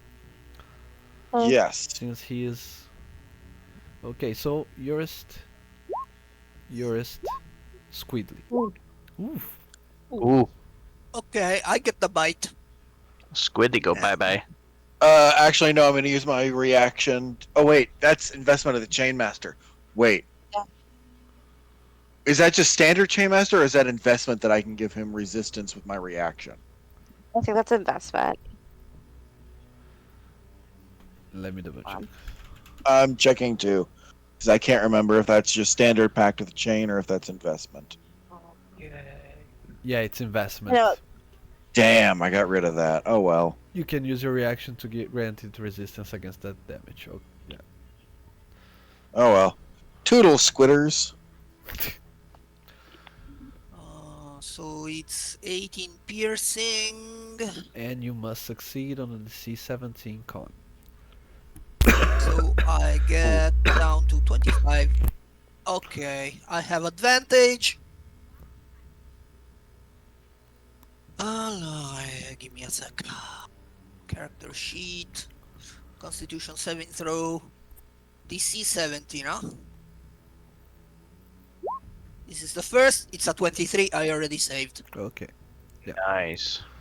you did. And the creature moves. He doesn't leave your reach, Urist, but he will move closer to everyone else. don't like that.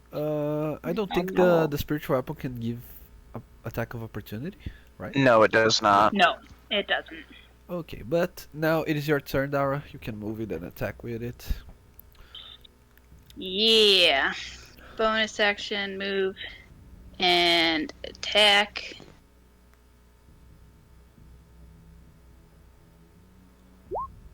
$26. Yeah, that will do. All right, so I'm just gonna roll 2d8 and then it's plus 5. So 12 force damage, Mm-hmm. and then for my action, I'm going to shoot with my longbow again. 24, Yeah, you hit.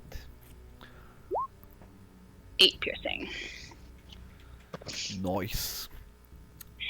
Okay, so on the previous turn, I asked for yours to go first, but since you are at a draw and Vita is more dexterity based, so Vita, you should go first. You should go before yours. That is. Alright. Again, going stealthy. Not as good, but still a 23. Mm-hmm. I don't think that's Alright. at advantage, but a 14 will do. I have the cloak. Oh, the cloak, right. Thank you. Yeah. Thank you for reminding me. Yep, not a problem. And let's try this again. Hopefully this time we actually score a hit. I'm pretty sure that first one should hit, but let's see if we crit. Well, they're the same. Yeah. A hit nonetheless. And damage. Roll.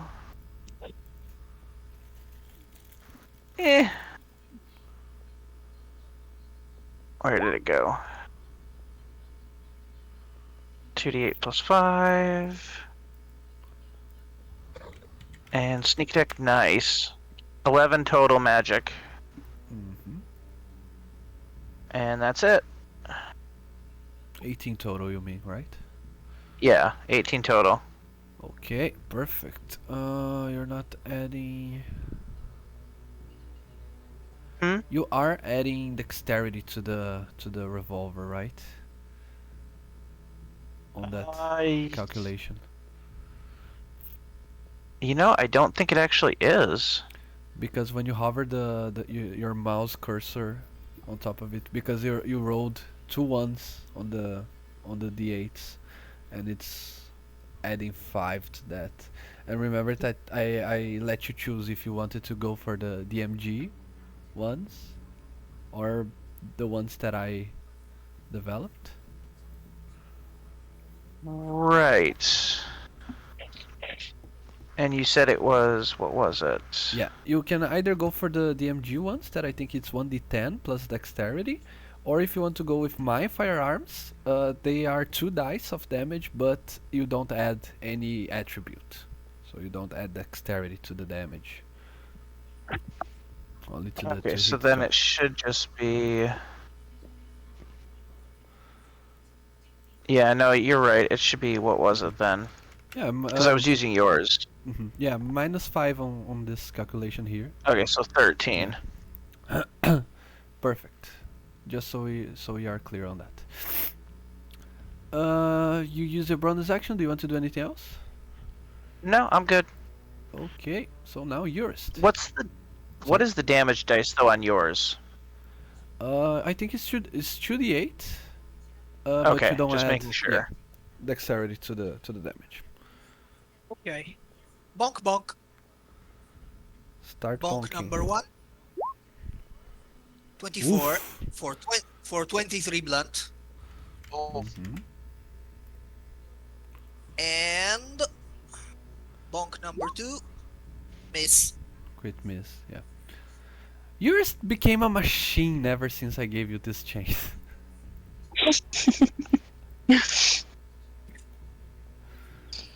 Anything else with your turn? Do you want to move, Urist? I don't have anything that requires an action, so yeah. Okay, perfect. So, that being said, Blythe, you're next.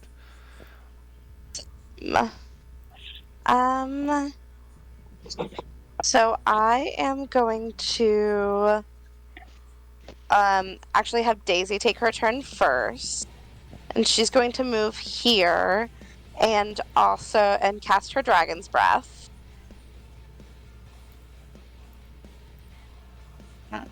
So that's another dexterity save. Oh, damn it. Dex save. Oh, net one. So 10 lightning damage. And then on my turn, I am going to cast where'd it go? Where'd it go? Oh. I am going to cast through Daisy. Thunder Wave. Actually, I want it. Sorry, I meant to put her. Yeah, Thunder Wave, which is another dexterity saving throw, I believe. Hold on, sorry, it's loading really slow. I think Thunderwave is con. Constitution, yeah. And I'm going to cast this at a second level. Okay, so yeah, with Dragon's Breath, you keep concentration. You can use a bonus action to cast it, right? No, so it's actually Daisy's action to use It's it. Daisy's action, okay. So it's not casting the spell each time. Yeah, you're keeping It's her. concentration? Yeah. Okay. Yep. Perfect. Another save. Yeah, I was just double checking that. Constitution, right? Constitution. Yeah, that's my one So- good save. That's fine. He still takes 5. still takes 5. Yeah. 5 thunder damage. But he does not get pushed, unfortunately. Yeah. So yeah, the 10 lightning and 5 thunder. And I used 5 movement. I'll leave her there. Okay, that's my turn. Okay, Nedgar. I think at this point Ned's gonna reach out telepathically to the monster and go, "Motherfucker, you're not even aping how ugly you are from me. You're aping the telepathy. Get fucked." And I'm gonna cast Mind Sliver. Ooh. There's an intelligence save. Oh no. Oh no. Ha! Motherfucker!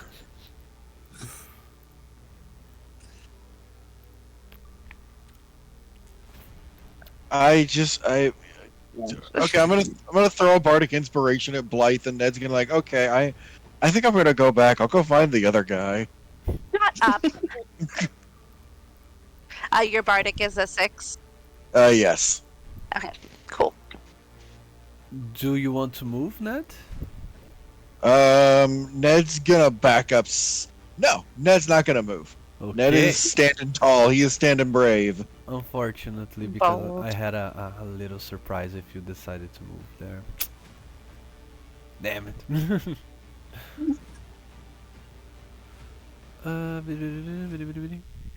Okay, so the Otyug's turn. First, he is going to take a bite at Urist. 15 to hit. Missed. Okay. Missed. Second, he is going to do a tentacle attack on the cat. That tracks. Let me pull up her stats real quick. It's probably gonna hit. Yeah, that's gonna hit. Can he I survive think- 6 damage? I don't think so. Hold on. Really? 2. I have 5 hit points, so Oof. no. That's okay. Bye, Daisy. By Daisy. You'll take her off the map. Yeah. You can always take her to a Poke Center to heal to full HP. Back in your ball. But as you can see there, I don't think you can see actually, but I can see. So you have to trust me. His tentacles can reach up to 15 feet away. So That's not great. yeah, that's why That's rude. I asked if you wanted to move because opportunity attacks. Ned, you are the target, but I won't hit you with 12. I mean, technically, I'm in range. Oh, you are right. Yeah, you also. Yeah, I have 2 potential targets. Okay. Be mindful of moving away from range, opportunity attacks, and that good stuff. But yeah, his third attack won't land, so back to Dara. Oh, and Okay. my concentration will be dropped because Daisy's gone now. Yeah. So That absolutely changes what I was gonna do. Because I do not want to get near those tentacles, because one hit will hurt me very badly. So I'm just gonna rinse and repeat. Spiritual weapon. 25. Mm-hmm.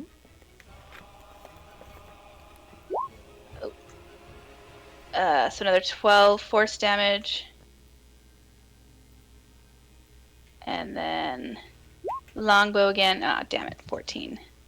Yeah, that won't do. But as you can see, his health bar is at half or close to it. we're getting there. Anything else, Dara? That's it. Vita, you're next. Rinse and repeat. Go stealth.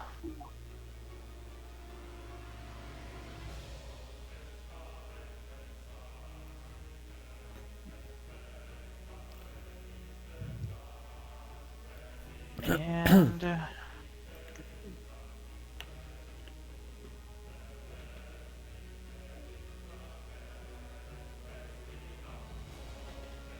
come on.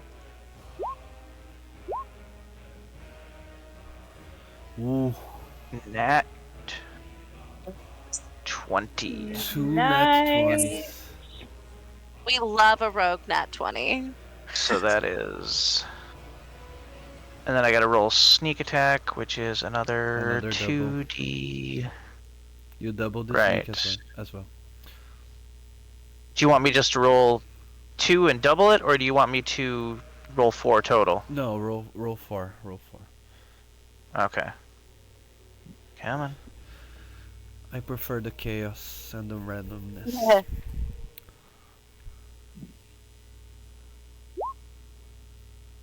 Nice. So, Noise. so 30 30 total. magic. Yeah. 15 plus 15. Nice. And Vita just sticks her tongue out and wiggles her own tentacle around. Urist, back to you. Yep. No. I have to kill this thing quick. So. Yep. I keep flailing my chain like the maniac I am.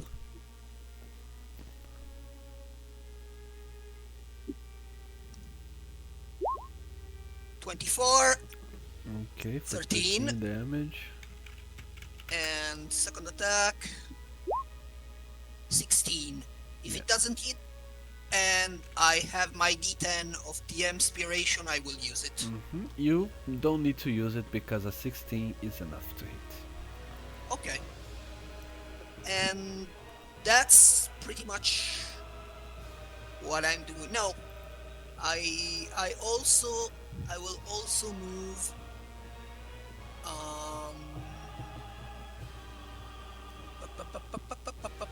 here. Okay. No, not here. Here.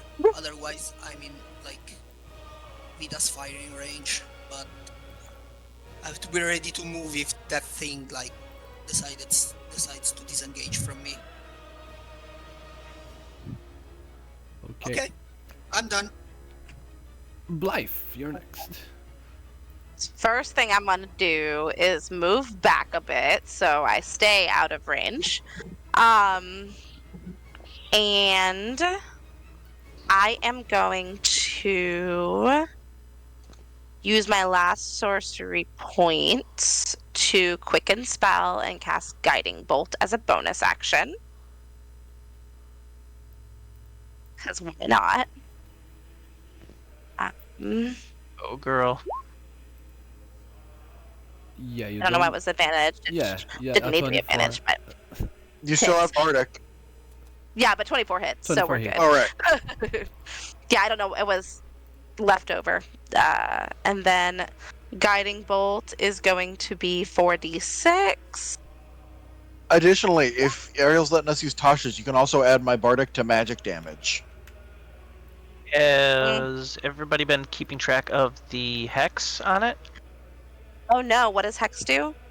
Hex only Just it disadvantage. only applies to my attacks. Yeah. Okay. So 13 for that one And of radiant damage. mhm. And then since I quicken spelled and made that my bonus action, I'm gonna firebolt him with my action. Okay, you have advantage since you landed your guiding. Oh yeah. Let me go ahead and roll it again just to see if I crit. I didn't. So 22 to hit, Mm-hmm. and that is 2d10. So 12 fire Nice. damage. Okay. So I think it's like 25. one hand you see a radiant, like one hand, bare hand radiant, and then the staff sends the fireball out. Oof. Magic akimbo. Multi-element. Yeah. Yeah. And then, yeah, I'm gonna just back up even a little further, just for good measure. Okay. And that's my turn. Ned.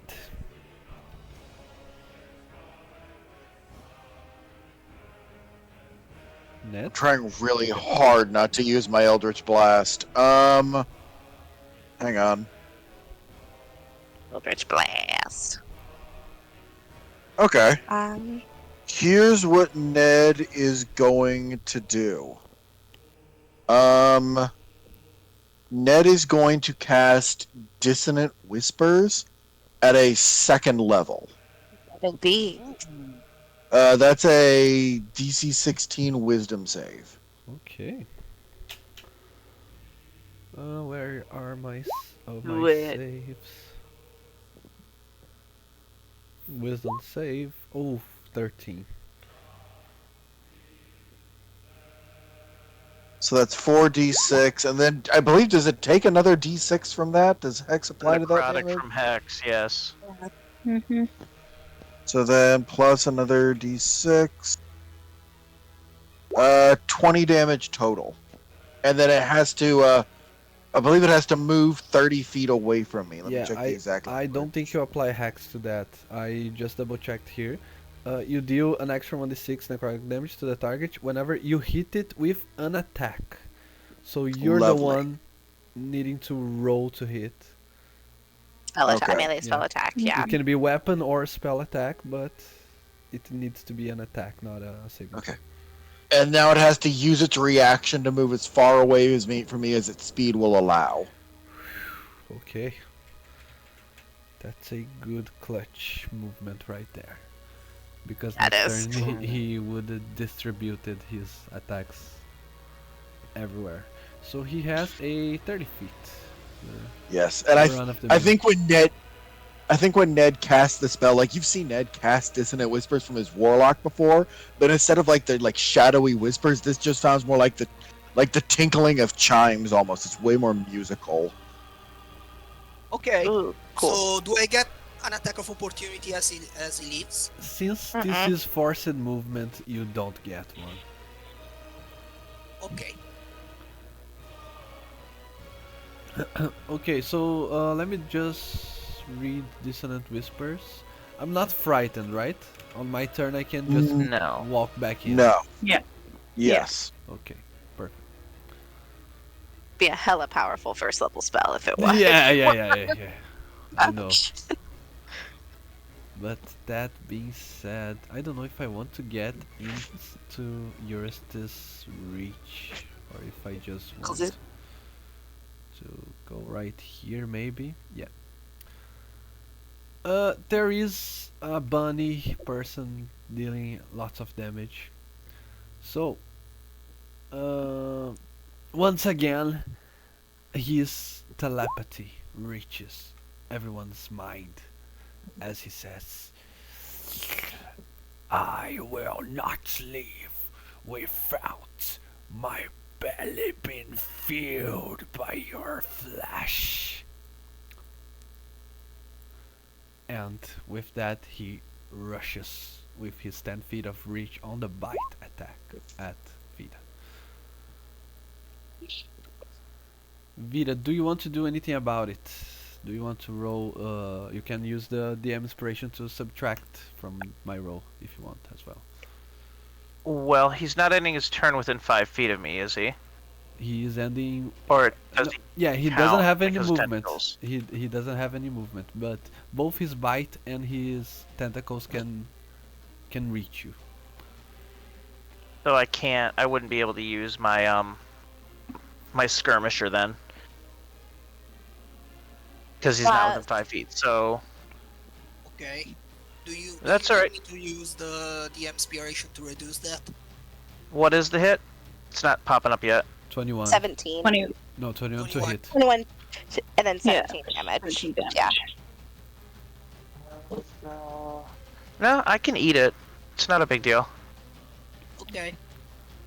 Okay. So I'll take the 17, and I'm sure I'll fail the con, but we'll go ahead and roll it here.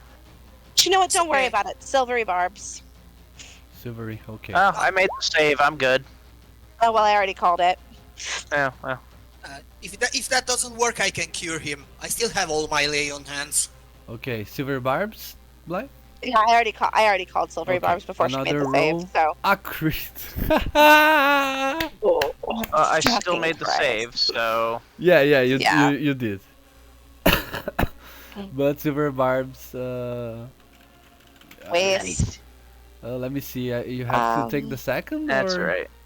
No. You use the lower roll. Use the lower. So, yeah. Use the row. But It's I'll still- go ahead and give Vita the the advantage. Okay. Yeah. First tentacle on Vita as well. The second tentacle on Urist. Oof.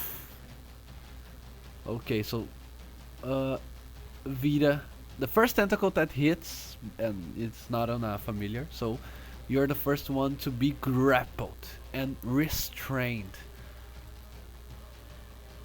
Okay, so I can't move, but I can still attack. Yeah, with disadvantage since you are restrained. And now the second tentacle on Urist. 18 to hit. Yep. For 11 damage. Okay, so now you see Ow. the true power of this creature. That being said, Dara, your turn. Okay. I am going to try and find my spiritual weapon. Okay, I'm gonna move my spiritual weapon up and smack it with my glaive. 20 Okay. total. It hits. 2d8 is 5. 9 points of force damage. Mhm. And then excuse me, sorry. Bless you. Seeing my friend get kind of wailed on, I am gonna move up here. And I am going to invoke my Twilight Sanctuary. Ooh. So I'll roll my 1d6. It's 30 feet radius around you. Yeah. Let me create an aura. And so anybody in it will get 8 temporary hit points on their turn. At the start, right? Well,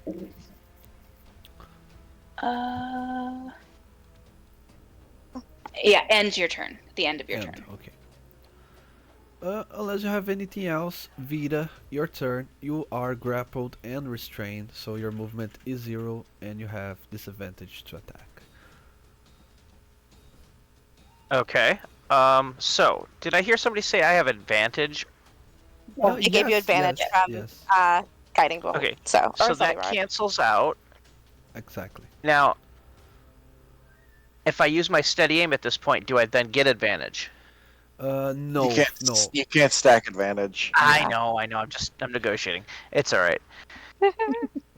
Figure to give it a shot. You never know. Yeah. Sometimes Ariel's like, whatever. The cry is free. Alright, so attack number 1. Not gonna hit. Unfortunately not. So yeah. And I can't move, so yeah, I'm good. Yeah, light musket isn't a light weapon, right? So you couldn't attack with your bonus action if you have another, like a I dagger. don't have a second attack anyways. Okay. Somebody kill this thing. Yeah, it's very hard So to close. hit as those jelly and weird tentacles are holding you aloft in the air. Okay. Kinda tickles. So, freeing myself is an action or a bonus action? Action. It's an action. All right. So what do we do? Oh, okay. I am using my channel divinity and pronounce my denouncement and try to frighten it. Ooh. So Okay. basically, what Urist does is like look at this thing, like his mark, the mark on his forehead starts crackling, and like he goes, "You ugly motherfucker, leave her alone, or I'll tear up your tentacles and shove them up your ass."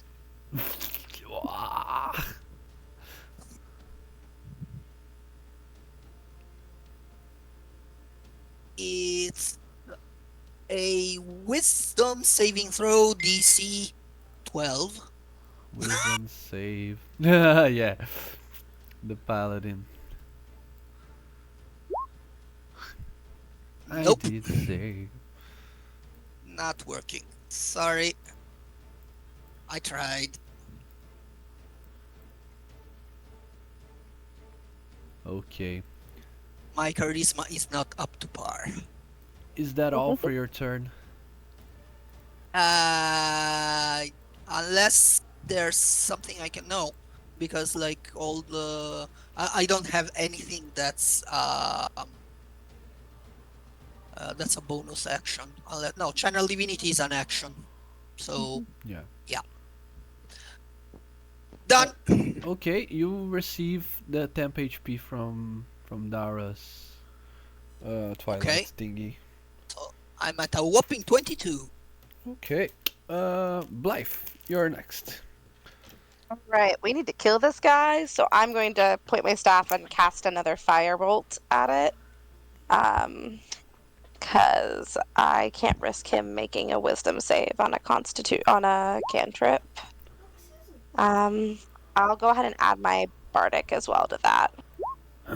So 17 to hit. 17 hits. Cool. So that's 2d10 fire damage. So 14 fire damage. 14. Tell Ow. us I'm an how do Damn you it.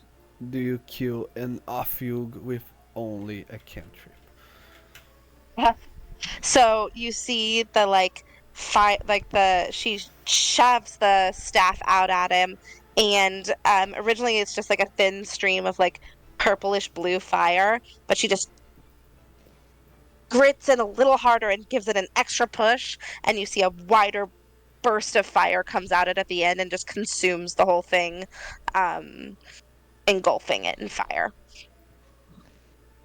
Perfect.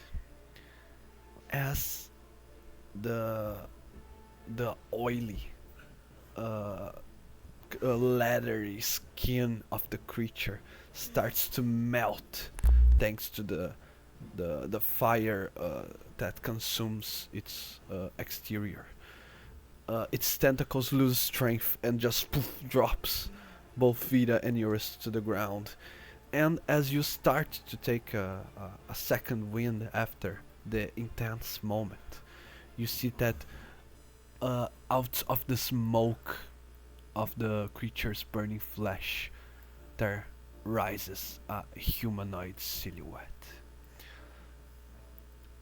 And he walks with firm steps towards you. He looks like a tall humanoid with contrasting features. You would probably think of him as an elf, but he doesn't quite look like any elf you have ever seen. He wears a very intricate and embellished armor, and on his face, you can see that his face is separated by a overmask covering only half of his face, and some of you quickly recognizes him, especially Blythe, for you have seen him after you started to study that black book in the past. So when he shows up, there is no doubt on your head that this is him. And unlike before, when he was manipulative and slow talking, this time he is angry. And as he shows up, he screams at you. What do you think you're doing? Do you really wish to be in my way? Clearly, you had a job to do and aren't doing it anymore, and I fire a firebolt at him. Okay. So, you fire a firebolt at him. It's not gonna do anything, but No, yeah, it will. Roll for us. it's not gonna do it. She's so mad and scared that she shoots it off and it goes wide. Yeah. Let me real quickly.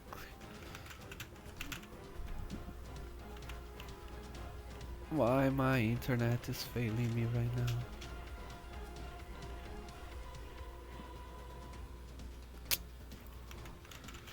I forgot the name of the one that I. Oh damn it! Oh, here. That's why. Perfect. Okay. So yeah, that won't hit him.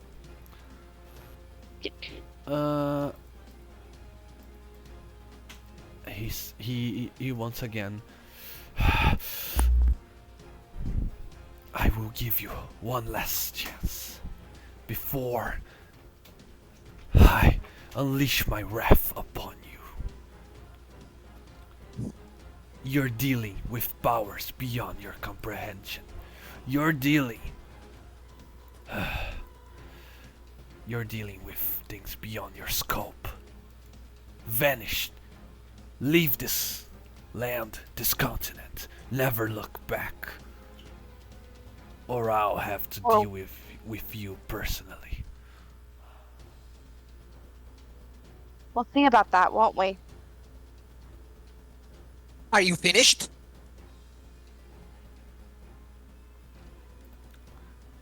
Are you? We're not finished yet, fallen stargazer.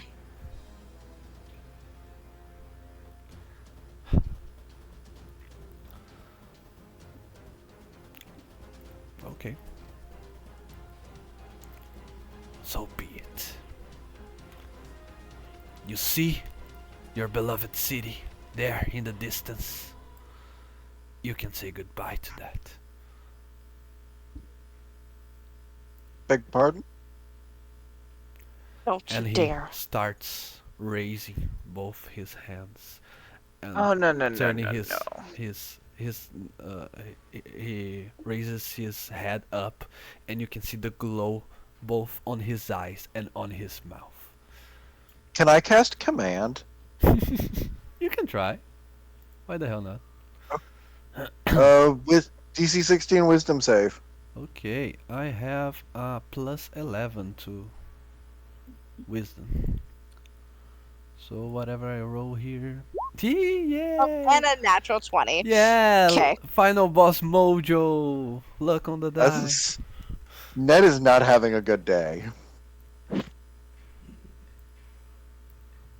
Okay, so you're seeing as he starts casting his thingy here. Also, if anyone That's wants enough out to of him. try and counterspell this like you normally do, I have no leveled spells left. I have yay. a counter spell. It's called Tackle it. Tackle. Okay, you can try that. And I'm doing the same. Alright. It's a roll to hit or an athletics check.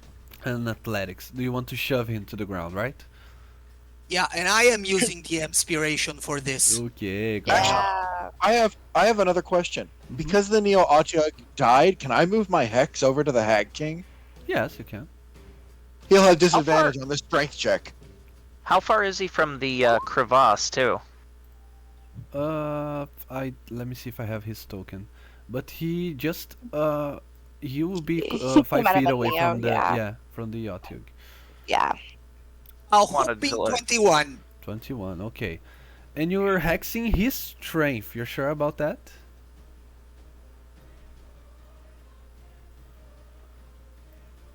Ned? I don't like the way you asked that, Ariel. Yeah, I am. Okay. Okay.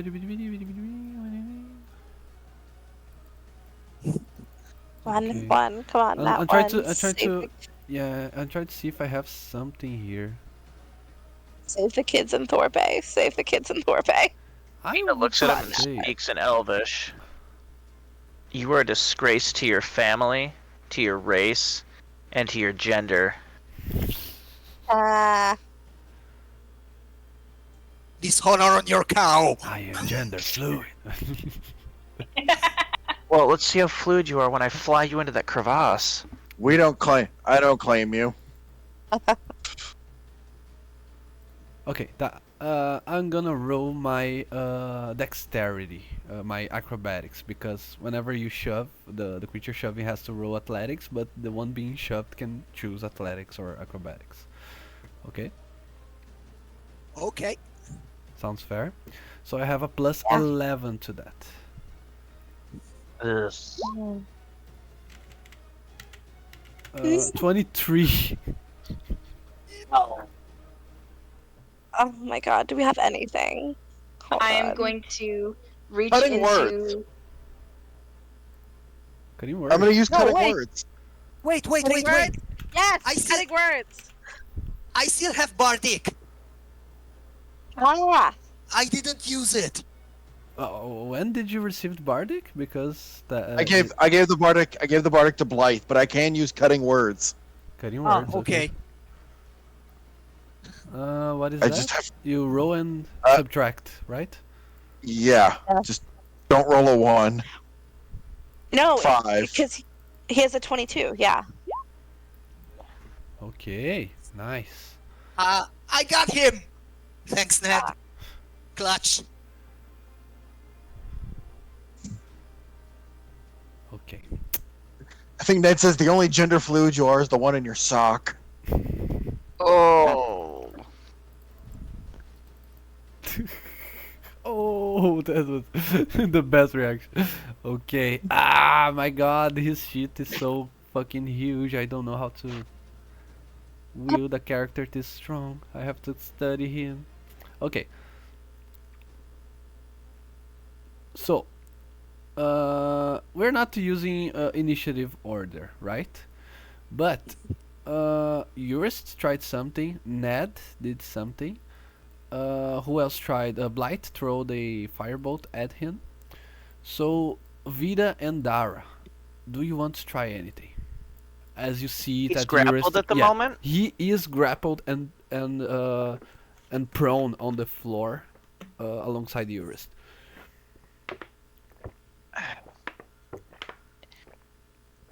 Urist, throw him at me.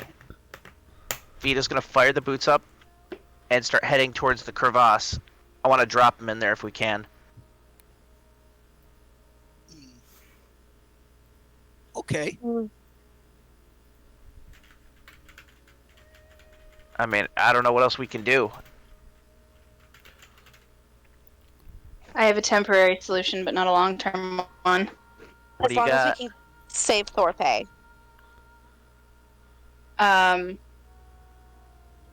Well, if he's moving, it won't help anything. So try what you're What do you doing wanna first, do? and if it, I'm gonna cast silence on him, so he can't cast magic. Ooh. No, you do that first. Okay. Okay. Are you centering now- it on him, or is it stick to him? It's on a location. Okay. I think you can also cast it centered on an object, can't you? Like, so it moves with the object? And you no. Not with a On a person. point. Yeah. No, point no, within yeah, range. yeah, point within range. So I'm gonna try and,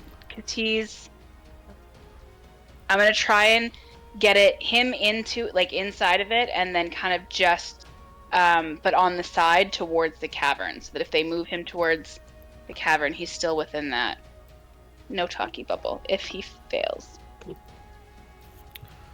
Okay, where do I have his Um, token here? I mean, I'm sure he probably has a fly spell or something like that if we're trying to drop him in the crevice. So, Yeah. I don't think it has a save. Doesn't No, it it just doesn't. happens? Yeah. So him and Urist are silent. Also, if he's Okay. restrained, I don't think he can use somatic components either. And Urist can't hear me tell him to throw him either, so Mhm. we then I stopped him guess from casting the spell that raises Thorpe. I'm going in, and I'm gonna tie him up while he's restrained. Okay. So you used silence on him. That means he cannot use any spell with verbal components, right? Mhm. Uh-huh. Let me double check what I have here. That does. But he's also restrained, so he can't use. No, he's not restrained. He's only prone. Grappled. Yeah. Grapple. Grapple is zero movement, not Zero restraint. movement, but not restrained. Yeah. What have I done to myself? Okay, I know what I'll do. Let me see if I can, if I need verbal. Okay, if a spell needs verbal, but is cast from a magic item, that doesn't count, right? Unless I it think requires an activation word. I think the Yeah. magic item will explicitly say if it casts it without verbal or components. Really? Right, because it'll say if it has an activation word, I think.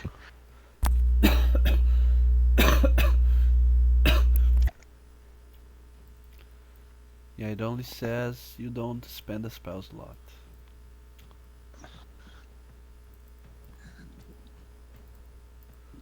Bidi bidi bidi. Yeah, they use material components, but verbal and somatic are still required. Okay. Yeah, so I don't think I have any spell. Why did they made all the spells in the game needing verbal components? Because psionics. Like every single fucking spell in the game, I swear to God. Okay. Okay, so he's not restrained, he's only grappled. Are you saying you want to restrain him, Vita? Yeah, tie him up, bind his hands, stuff a gag in his mouth. Okay. As you touch him, he's cold to the touch. And you can see he's struggling to slip through Urist's tackle. And as soon as you reach him and you throw a rope around him, you see that there is he is grinning his teeth, noticing the area of silence. So you can see that this man who is so, you would say, fabled. His name is, you heard his name so many times, and every single time his mere name imbued respect on his lesser. So now that you are seeing, he is but a normal humanoid creature, but as soon as you restrain him, his whole armor starts to shine, and this is not a spell that would have needed verbal components, because as soon as you restrain him, you activate his contingency. And as soon as he turns into gas in front of you, and Just form. yeah, and leaves your area of sight completely. Run? Yeah, we gotta get people out Back of to Thorpe. Thorpe. Evacuate. Yes. Get those kids out.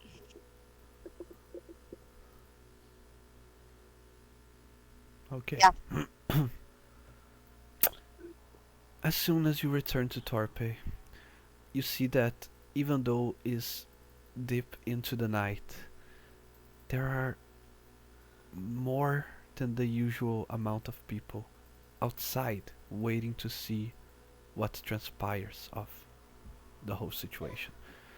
You see, as Rainis told you, that there are travelers that have merely visited the city and found the crevasse and probably got scared of the creature there and just fled.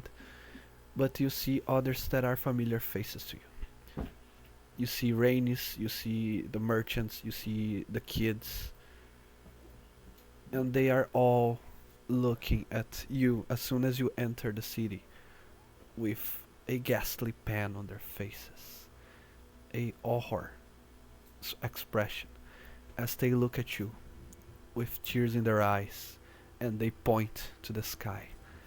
And you can see that someplace else Valmor finished the casting of his meteor swarm onto Torpe. And that's where we're gonna end for tonight. I mean, obviously, we're telling them to run. Okay. Yeah.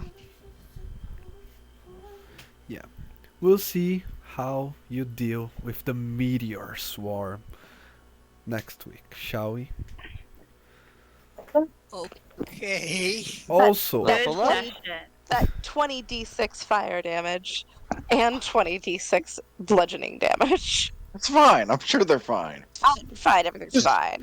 Nothing a quick short rest, nothing a long rest can't fix. yeah. Also, follow-up question.